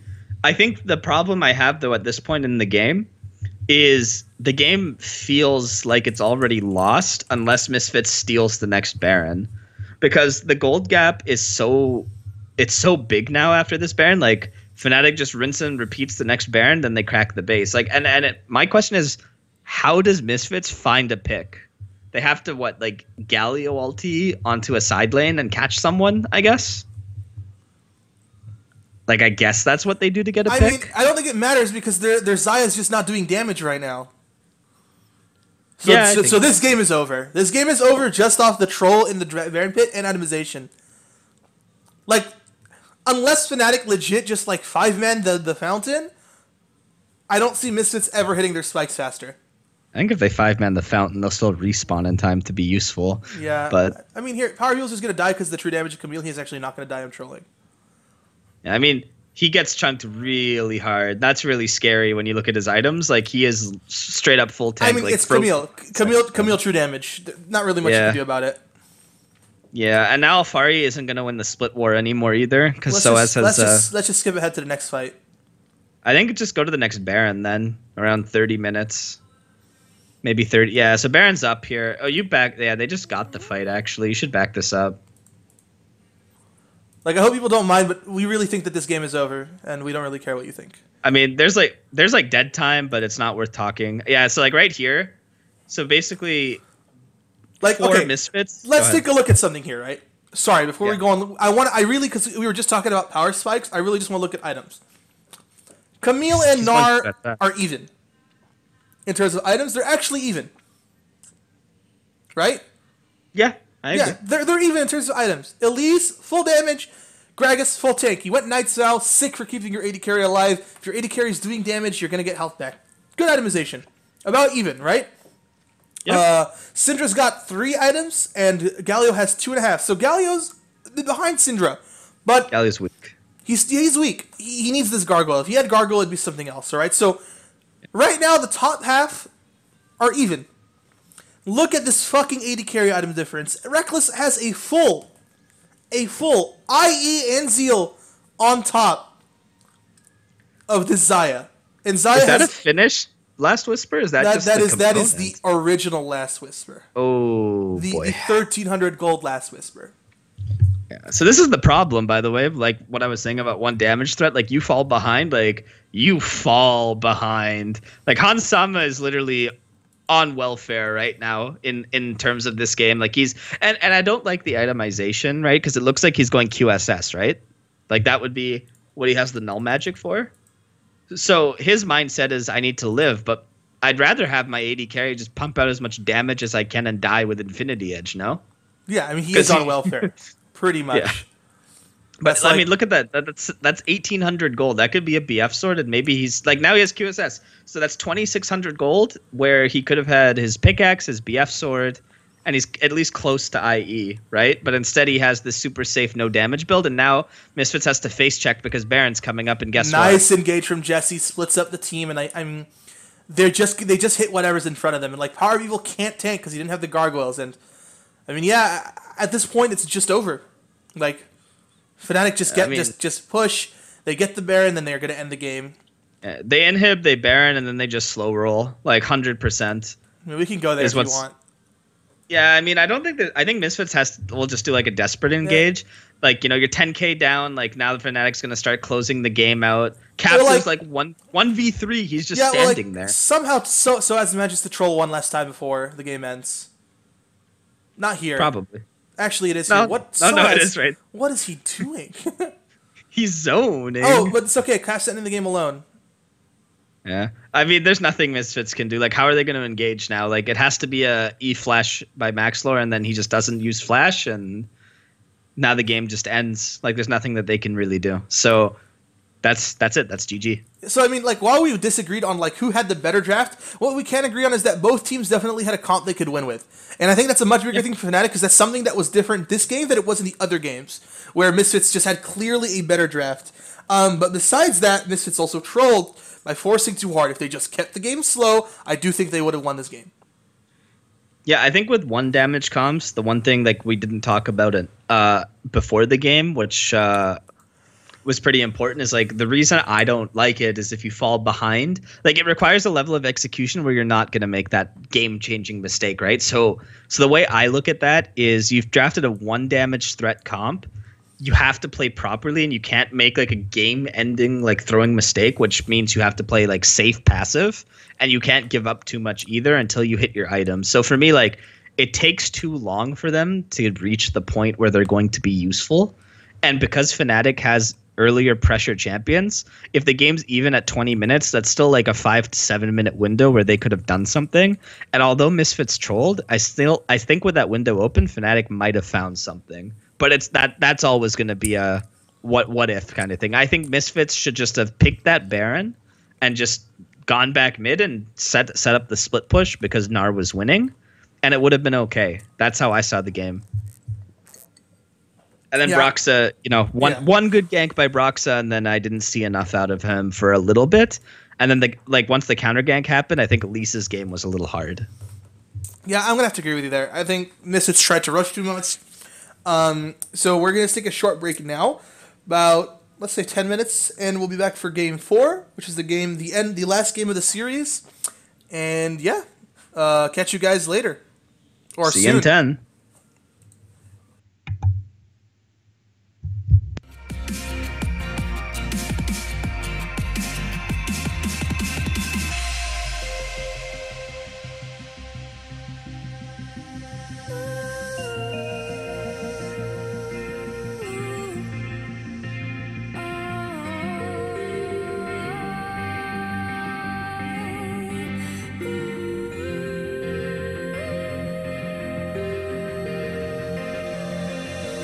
I swear upon the evening rain, when earth is drowning slowly, I'll carry you 1,000 miles and won't let you be lonely.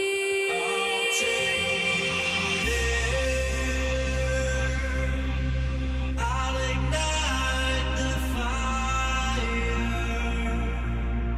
I'll take a stand and carry you higher,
kicking the flow, don't you know, Bobby Joe? Listen up, sister. Pull up on the trigger, dance.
I'm kicking the flow, don't you know, Bobby Joe? Listen up, sister.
Oi, oi, lads! Welcome back. Welcome back to episode 1 of what's that show again? Ram Reviews. Forget the name of your own show.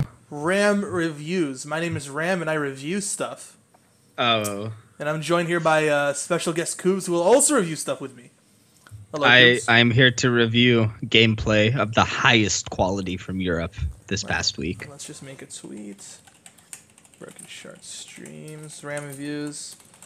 Back for game 4, Fnatic vs Misfits, last game of the night, with special guest Cubby Bear. You know, I only usually let cute girls call me Cubby Bear, but You think I'm not cute? Nah, you can call me Cubby Bear. Don't worry about it, Ram. It's fine. Okay, let's talk about it. We're about to start game 4.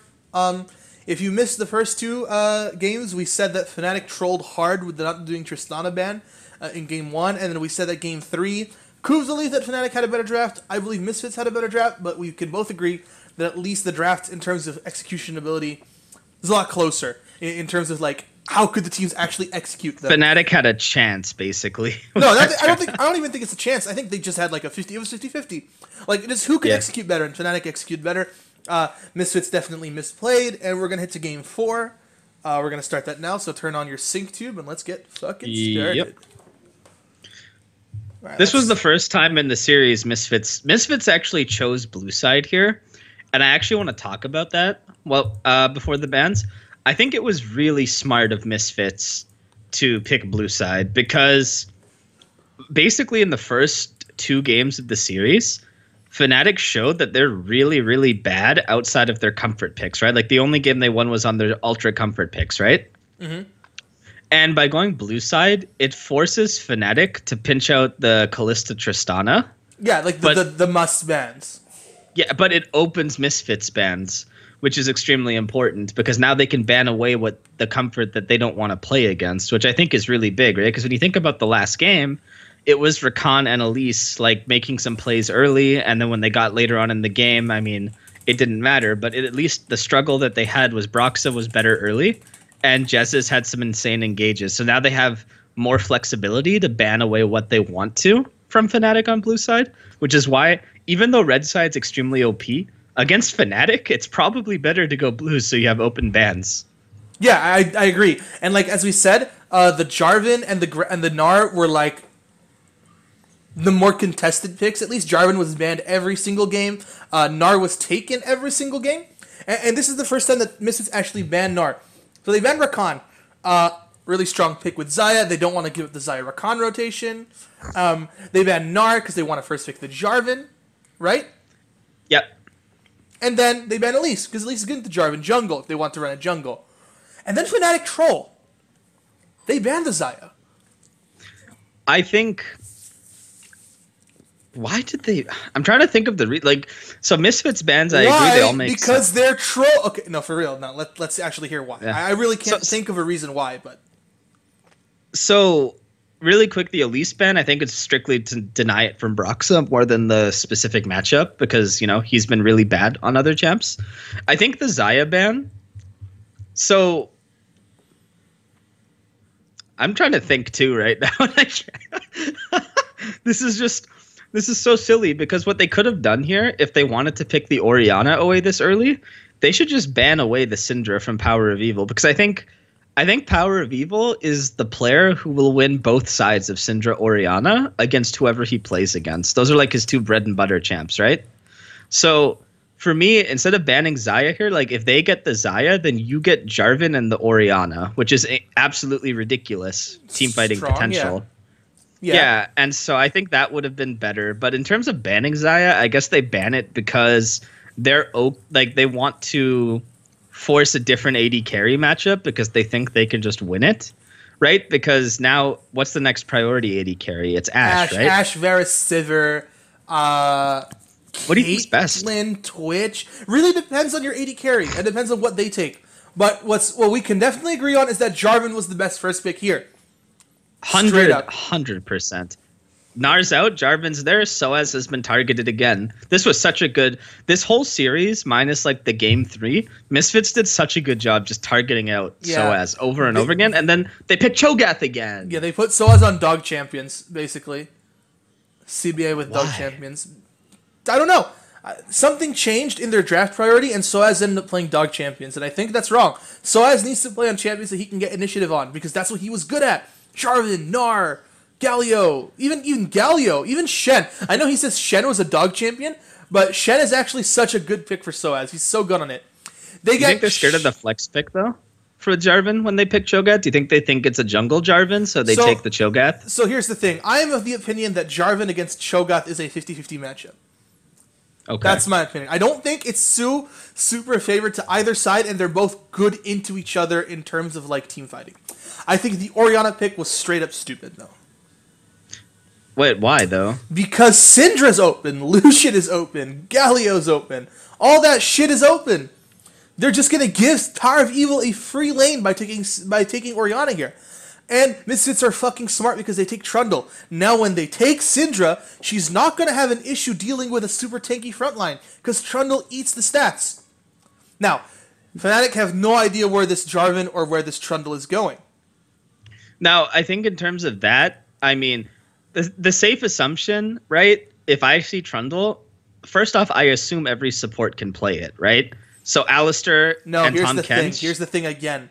Ignar has played it. He went fucking Ardent Sensor on it, remember? So I think that the second that they pick Trundle here, you should expect that this is going to possibly be a support Trundle. And then they fucking pick Sejuani. Dude, I don't understand Fnatic. When I see Trundle, I never ever want to play Sejuani. Because the second you ult that Sejuani, that Trundle gets disgustingly tanky. Like, the thing is, Cho'Gath gets obscene amounts of HP. Sejuani gets its obscene amounts of armor and magic resist. Those are two champions that you want to avoid picking ever into Trundle. Gragas would have been great here. Rek'Sai would have been great here. Lee Sin could have actually been okay here. Gragas I think you put him on... You put him on Lee Sin. You don't put him on Gragas. Lee Sin could have worked. Spirit did it today in the LCK on 7:15. It could have worked. Cho'Gath gives the CC. Lee Sin's got strong 2v2 potential with the Orianna. I think Gragas is the safest pick, but Sejuani was just completely wrong. It's shit into Jarvan. It gets completely pressured. It's shit into Trundle. It's actually pretty good into Syndra, but it's 2 out of 3 right here in terms of mistakes. This is just this phase 1 has already kind of ruined the draft, honestly. They not only if this really okay, assume that this is a Jarvan jungle, a Trundle top, and a Syndra mid. You've got losing top lane matchup, losing jungle matchup, and losing mid matchup. And losing mid 2v2, and losing top 2v2, and losing top mid 3v3. Fnatic have actually just drafted losing matchups on the entire top side of the map. They have to fucking pray that they get a strong bot lane. Well, I think the intention was to send Trundle top, too, until Fnatic decided to pick their support. Like, I don't think the intent... Like, I think it was there, and they're like, yeah, we could put it there, but they're not going to pick something we can play the Trundle into. But, like, here's the thing, right? They're totally fine playing Trundle into Cho. That's a good matchup. Yeah, so it's a really good spot to pick it, because now when the Phase 2 bans come out, right, Fnatic's going to be banning... Well, they banned some... I think there's 4 support bans in Phase 2, if we speed through it. I'm pretty sure there's just a bunch of supports that go out. Yeah, Thresh goes out, and then I think they're going to ban... They ban Tom so that, like, Thresh is really strong. Tom is good to Thresh. Then they ban Blitz. They ban Blitz, so I think that's going to be the Janna ban, because now Thresh and Blitz are both banned. So, like, Janna would be good. They ban Taric, actually. And this guy takes Alistar. Oh, okay. Fucking Alistar. I think Misfits wanted Braum. That's why the Taric ban. Taric is good into Braum. The second they picked Alistar...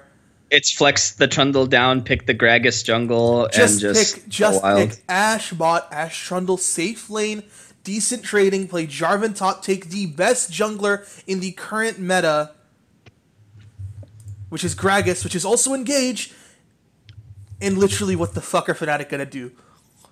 I mean, you take Ashe here, but... I'll tell you what they're gonna do. They're gonna do something absolutely stupid. You go first. Go for it. When I see 3 tanks... I think to myself, what is the worst fucking thing I could do here? And is this little motherfucker right here. This Jhin pick. made no sense to me. Who the fuck is Jin going to hit? This Trundle's going to get super tank. This Jarvan's going to one-shot him. This Gragas can easily displace him. Why did they take Jin? Sivir was so good here. Sivir is great against tanks because the Ricochet just does great damage to them. Sivir actually is pretty good. It's actually pretty bad into Trundle, but it's a lot better. Varus could have been good here. Varus actually shreds tanks. He does, when he goes Blade, he actually does percentage health of both physical and magical damage. Vayne would not have been better. Vayne would have been suicide. Vayne would have been just as bad as Jin. But I will like say, in my experience, it's almost impossible to draft for this roster. So Dylan got pigeonholed on this pick 100%. There's no way Dylan thinks this is a good pick. And if he does, then I question his sanity.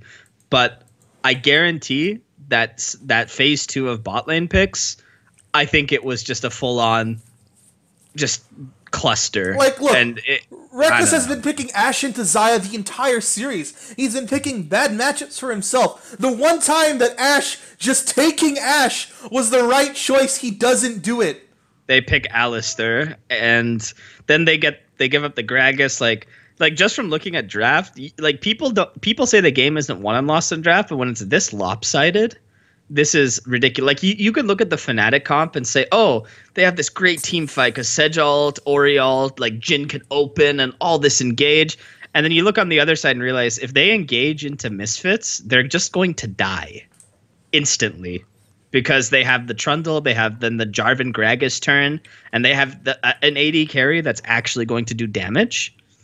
And then they also have the Syndra where PoE is just an absolutely absurd Syndra player. So it's just like having Ori for this guy, if not better. So I think when you look at the comps, like Fnatic wants to fight, but they have a much shittier team fight and comp to Misfits because they don't win the split. Neither team really wins the split, you know? So it's just a super awkward draft. And I feel like I know it's hard to draft for that roster on Fnatic. And I feel like if they had more of an open mind, then this draft wouldn't have been this. This is we can actually just stop here. Like at this point, it's over. We know it's over. All right, thanks for watching Ram Reviews, guys. So join me now. But we're gonna watch the game despite how tragic it may be. We're just gonna skip to 4 minutes because the early game is left like literally nothing goes on in the early game. Both comps, at the end of the day, both comps are slowish compositions, and nothing really early happens. games. Yeah. Early game's farm. This was good by Broxa, though. Can you rewind it like 20 seconds? Because what ends up happening, so at like 350, they spot Broxa on the golems here because they had the ward that saw him go. And now Broxa walks over this ward, right? And instantly Alphari backs, right? But what does Broxa do? He sits here, the lane shoves, and he just goes and walks into the lane, into the bush. Like I thought that was really smart because now Alphari doesn't expect him. And he loses his flash for free. So I thought that was really, really smart of him. Again, like Broxa's early game is extremely good. Obviously, maybe not on the Gragas, but like Broxa has a good game sense early, and that was just a really smart play. But that's like literally the action of the early game with these two comps. Now it's just a farm fest, right? I mean, yeah, but now Alphari doesn't have flash, so he has to play like a lot safer. He actually goes Tiamat, which is weird because he wants to play safe. Why'd he go Tiamat? That's like a pushing lane. Should just went Black Cleaver, no? I think he should just gotten Phage there. I actually really like Black Cleaver first item, but I think Tiamat's okay if he wants to push the lane. He'll actually with no flash. He'll actually outpush the Cho'Gath now. With no flash. I actually think it's fine because the thing is now they get mid priority from Syndra because this is like where the matchup turns. Which means you get jungle priority, which means through that you can actually protect your top lane. So I think it's fine, actually. If we think about it through that, that's fine. And the problem is here now, Soaz is just going to be able to move a little bit now, too. Oh, cheeky steal, by the way, on that. I mean, Brock's a troll, so he flashed. Yeah, I don't know why he flashed. Well, I mean, trading flashes, I guess it's okay. Trading flashes is good if you're Sejuani versus Gragas. Because Gragas needs his flash to gank, Sejuani doesn't. Sejuani just shows up and does bore things. But yeah, like the early game with these comps is just, you can see like it's just farming because both teams want to get to a point where they can fight over the Drakes. And so it's just about controlling waves and tracking the enemy jungler, and that's literally all that happens for a good part of this game. And I mean, I think both teams felt like scaling a bit was going to be okay for them. The problem that I have with that is that if the game scales, you have Jhin. Like lol, Jhin. Like you cannot emphasize enough how bad of a pick this was. It's almost like the sole reason they lost, just in terms of there's no way he can do damage. Like with the style that Martin plays, he's not going to put any damage out. But this gank by Broxah was really good. Yeah, he actually does end up getting this kill, but Misfits does return it top, and they use so much just to kill Ignar here. They don't even get the turret too, do they? Yeah, no, they actually, I don't believe they do. I mean, Alfari gets this kill too, which is like a pretty big deal. Actually, they do. But here's the problem with them doing this. It takes them so long to do the tower. If Misfits runs top, they're just going to trade. So I think the call by Misfits here to send Hansama top for tempo advantage is actually really, really good, because they lost first tower and they're going to lose the dragon. But now they have the tempo on top, and Fnatic has to match them. Yeah, and they also get Rift Herald, no, don't they? Yeah, so they get Rift Herald. And then this is a huge mistake. Look where bot lane's going. They're like heading bottom, and then now they're heading top, and now they're heading they're sending 80 carry bottom. Like, I don't understand what they're doing right now. One sec. I have to look back at this. Sorry. I want everyone to just watch Reckless. I'll follow him with my mouse. I will follow Reckless with my mouse, guys. Just watch Reckless, guys. Nope. Yep. I don't think this is like a player. Like, I don't think you blame one player on this. I think the team just needs to have a smarter call there.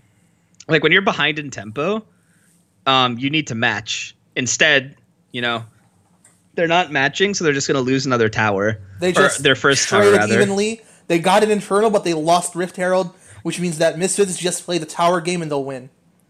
Not only that, but Soaz actually lost a lot for that. If you're looking at the farm, that actually really hurt. That hurt Soaz, and the bot lane is still losing as well. So they just whatever advantage Soaz had has just been taken away because of this call. I mean, yeah.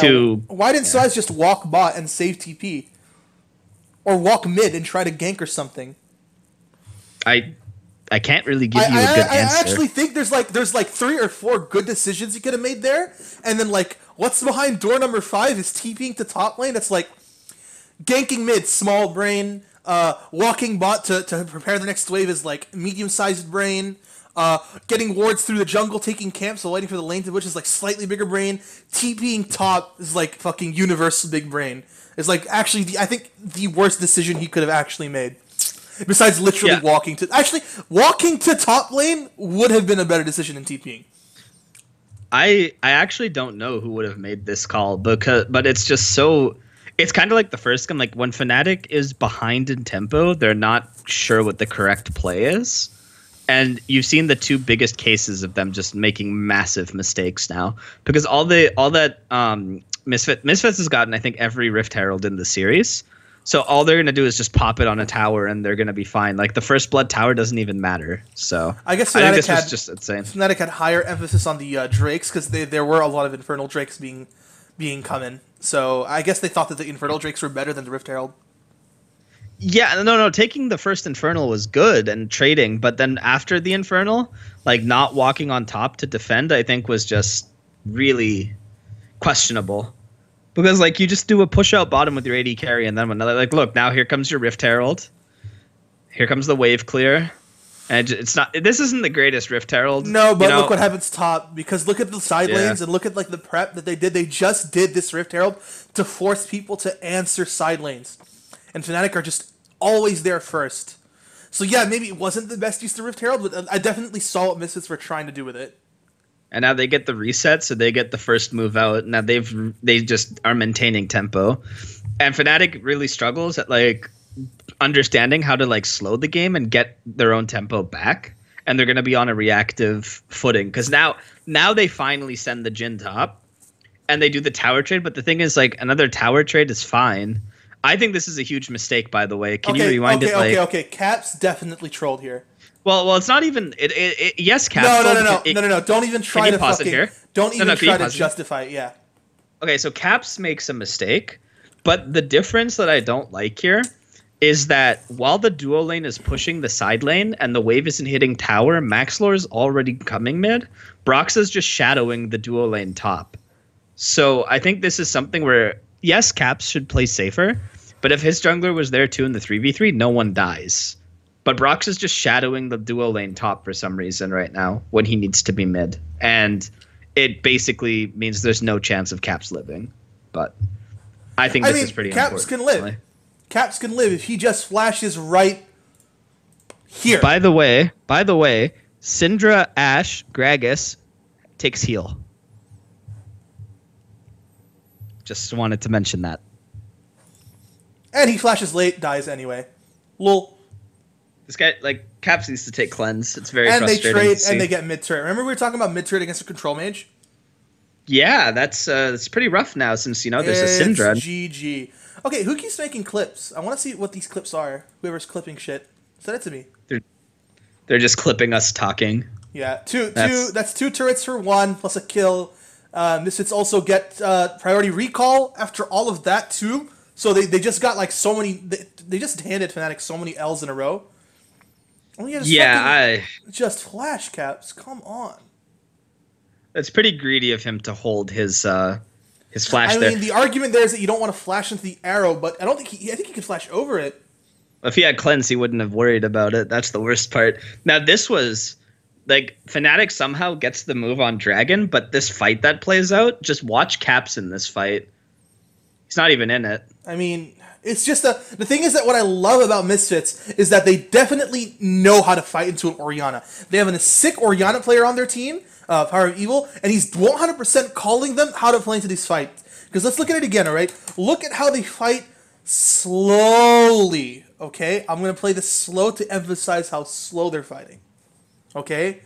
No one's charging in. No one's flashing into the middle of the Fnatic team because they're afraid of the Orianna ult, okay? You never, ever, ever want to run into an Orianna. And look at them. They're like kiting, walking back and forth, and once the Orianna split, then they go in. And they took the fight slow, they played it well, and pretty much then Orianna never has a chance to actually do like a 6-man ultimate.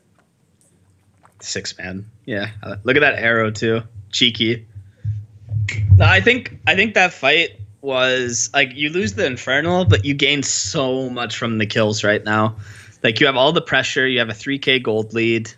Like the three most, there's three things in the world that you never want to run into. One of them is the sun, the other is a train, the third is Orianna. All right, you'll just die. Pretty much running into Ori is not very fun, and you can see on the replay like when Caps leaves, like and look at Jin. Jin gets a Q in, he flashes, and now he's just running. So there's literally no damage coming out from either of Fnatic's carries in these fights, and it means that there's absolutely nothing they can do to win them. Big thing to point out as well is that Power of Evil did wait to ult until one of the tanks got Trundle ulted. He did it on the Shogoth, and Sho lost a lot of health. And now Fnatic's full ARAM, by the way. Like, they're completely done. Like, they're like again, mentally... watch them fight. Look at them fight. No one's committing. Everyone's staying just on the fringe range of the Orianna, and they only walk in when there's no one in danger.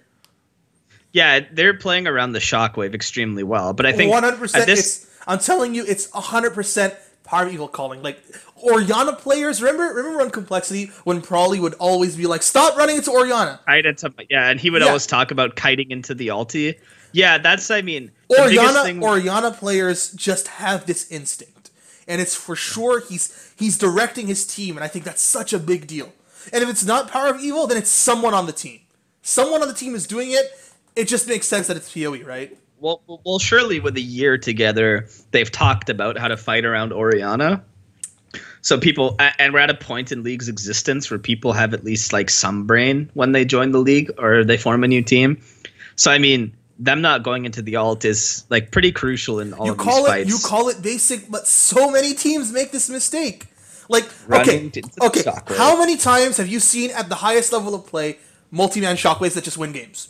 I could actually tell you. Last week there was a 5-man perk shockwave. Exactly, because people forget about the ball. You never forget about the ball. The ball is life. The ball is death. The ball The is ball is literally the magic conch, the ball dude. is literally everything good and bad in the world. You must respect the ball. And the same thing is happening as well. Teams playing against Zaya, they don't respect the feathers. They walk in, they commit too hard, they get trapped, they lose. The thing is, like, this is such a basic concept that teams, even the best teams, still fuck up with. Fucking teams in Korea, KT did it against SKT. I remember Faker's like 4-man shockwave that fucking won them a game. I'm telling you, like, teams make this mistake, and the fact that Misfits are really disciplined is a really nice sign. It's good to see, you know? Yeah, but the thing is, like, the issue I have is at this point in the game, like, Fnatic's just mentally, they're not playing the game anymore. Like, look at what they do here. They're just running it down. Like, they run it down to try to force a fight because they don't know what to do. And then they just lose the fight because they're behind. And the game starts to become really difficult for them. Oriana's been in the game for how long now? Season 2. 6 years of Oriana, and teams still make this mistake. I'm just saying. Pretty much. Like, yeah, all right, let's just keep going. They're just going to show the fight again. Power People disengages the Cho. Tank gets ulted. Someone dies. Jin got his ult, his W, 2 autos, 4 autos, 5 autos. Insane champion. He's doing a lot this game. Yeah, I mean, I think the pick was just... It was bad.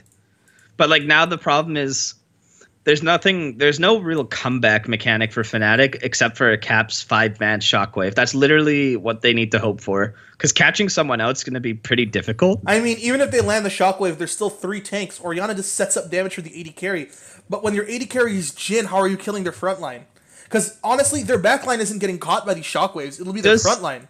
Does the Jin build do damage? No. The Ghostblade No. shift? Because I've never seen this build. I know that Martin does it in solo queue, but I haven't talked to him Zeal about it. into IE is fine, but this is just, they're just not doing damage to the front line. Yeah. All right, this is where I think the game just gets completely out of control. Because Misfits can just force on Baron over and over. They can get the TP and like so as just. I mean, yeah. Look, he gets ulted by Trundle and then he dies. And now there's only one super tank and he'll die too. Nice shockwave. No, nice ult from Maxlor there. Doesn't really do much, but like again, Caps can actually use never his ulti. It's still up. ulti. Yeah. Yeah, I mean, it's hard for him also to ult in these fights because a lot of the time these fights have been really split and they're not just clumping together. Like that fight, they split them into 2, right? Like 2 people ran up through Raptors and then 3 ran through mid. So there's really nothing that Fnatic could do. And this is the dream if you're Fnatic. Somehow you have 3 Infernals potentially. You know, Again, like that would have been the dream. But look at how they're posturing and moving. There's never an opportunity for Caps to shockwave. Simply never. I actually think Ignar's doing a lot as well with his pillars to stop Caps from actually walk in. The problem I have now though is in the last 5 minutes. One sec. Philip Anton, what do you mean you can't really blame Reckless? What is he supposed to do with that shit pick? You think Dylan sat up there and says, Reckless, you're picking Jin? I don't give a shit what you say. Come on. I don't think it's that black and white. We can talk. I can touch on that at the end of the stream. But I think what everyone needs to take away is it's not one player's fault that the games were won or lost, but all 5 players contributed into but generally speaking, we've been around the block long enough to know that if you're leaving a pick for someone to last pick, you are going to listen to what that player says. They have, yeah. Yes. If you, yeah. Exactly that. You are going to listen to what they say. But if my AD carry says I want to play Jin and I see 3 tanks on the enemy team, I'm swapping places with him and locking Lucian. Well, this is also the problem though, because you don't know how much the players have control over like there's this really weird mindset which we've seen from Fnatic, from like even Reddit comments where they've been saying like, oh yeah, draft is a team thing, right? It's players and coach, but the coach should always have the final say on a pick. Yeah, but you're going to take into consideration, especially when it's a last pick. Obviously, comes to the last pick. All right, Reckless, what do you think here? What do you feel most comfortable on? I always would start the conversation to pick with that, because if we're leaving last pick for a player, it means you're going to let them take the matchup that they're the most confident with. And Rex is going to say, I think Jin is good here. And I says, no, I really don't. I think Jin against 3 tanks is bad. What about Varus? What about Sivir? Because I don't really think Sivir is good here. Maybe Varus. Pick me Jigglypuff. They lock in Blue Eyes White Dragon. They win the game Exodia. I don't know, but I'm telling you... Something like that. Yeah, I'm telling you, I really think that it's fairly obvious that Jhin was not the right pick here. They needed something to supplement Orianna. Varus would set up the CC, have some percentage damage. Sivir would let the tanks have more move speed, so they could get into better position, so that Orianna could follow up. Jhin doesn't provide anything, because whoever you catch out isn't going to die, and whoever that you try to hit isn't going to die either. Jhin is really good if you can get past the front line. If you have a comp that lets you get past the front line, hit the squishies, because the thing is that Jhin works better in, like, hit and run. And if you come in and hit with your third or fourth shot and combo with a grenade and then a fourth shot after, you kill squishy. And then you use the move speed that you get that from Warlords from the last shot to run away. That's where Jhin is good. Like, let's be real. Jhin actually does have a place in this meta. He's just really, really niche. This is not one of those places. Anyway, let's keep going with the game. Yeah. And so now, like, they could just zone Broxa. They get a free Baron. Look, he gets ulted. You saw how much damage this guy took, right? Yeah. God damn it. And now the game is, like, it's incredibly... Over. Yeah, like, the game is incredibly doomed at this point. Like, Fnatic picked a comp that needed to team fight early. Then they fell behind. Then they just ran it down repeatedly trying to fight, and they lost. They literally just played a Unicorns of Love game. Like, they just kept fighting repeatedly. And now it's just... Yeah, yeah. They fight because they can. They fight because they're better at it. Their comp is better suited to fighting against Fnatic's comp. So they just win. No, I'm saying Fnatic has just been running it down and fighting repeatedly for the last 5 or 6 minutes. Oh, I thought you meant about Misfits. Yeah, Fnatic's trolling. No, of course Misfits wants to fight. What the hell? They're up like 8k gold. No, even game, I think Misfits want to fight. Their comp is better suited to it. Yeah. Fnatic doesn't want to do anything this game with their comp.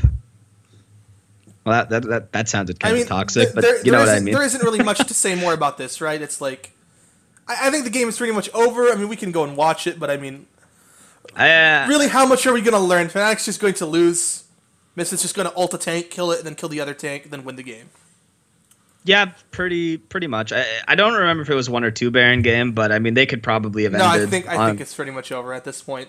Yeah, there's no comeback mechanic left for Fnatic. I mean, I hate to blame draft, but we definitely spoke a lot about it this series.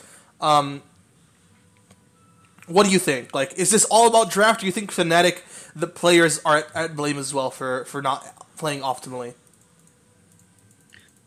How much can I say? Let's think. Okay. I think individually, all 5 Fnatic players are number 1 or 2 in their role. Ram, your email is showing over my camera, by the way, on the stream. Oh shit! Might want to get rid of that. It's okay. No one can read it. No one can read it. Yeah. So I think individually, Fnatic has a top 2 player in every single role. I think as a team, they're not a top 4 team, and I think that this series best exemplifies that, because when they were forced to play a standard League of Legends game where the individual skill difference was nullified and everyone was on even footing, they struggled mightily throughout the series. And yes, the draft had some big issues. I think there's only been one team in Fnatic this split that's drafted well, and it certainly wasn't the LCS team, and that hasn't changed either. And I think that that's going to continue to plague them, but they've been able to get away with it because they're so skilled. And the issue is when you come to playoffs, the gameplay always rises for every team, right? People do their research. They're more well prepared. They have better scouting. And now you're going to walk into a game where the skill gap is completely nullified. People are not going to int randomly. They're going to play much safer. And you have to play a game of pressure and macro. And so Fnatic's never going to win that game. They haven't been able to win that game the entire year. They've only won games where they've been able to mechanically outplay people. And so I think it's a combination. I think the draft doesn't do them favors. And I think that you can't really say one or the other was more detrimental. I think they go hand in hand in this case. All right, I think that's fair. I want to thank everybody for coming to the first episode of Ram Reviews. Thank you, Kubz, for being part of the opening episode. And sorry I kept interrupting you. Let it know, whatever. I don't really care. Yeah. You want to I mean, your Twitter's actually showing on the thing, but you want to let anyone know where to find you, how to follow you. If they want to listen It's a nice to your graphic, voice. by the way. I actually really do like the graphic. Yeah, I actually really like it too. It's You pretty guys, cool. you can follow me on Twitter, like it says down below. I have a pinned tweet with all my social media.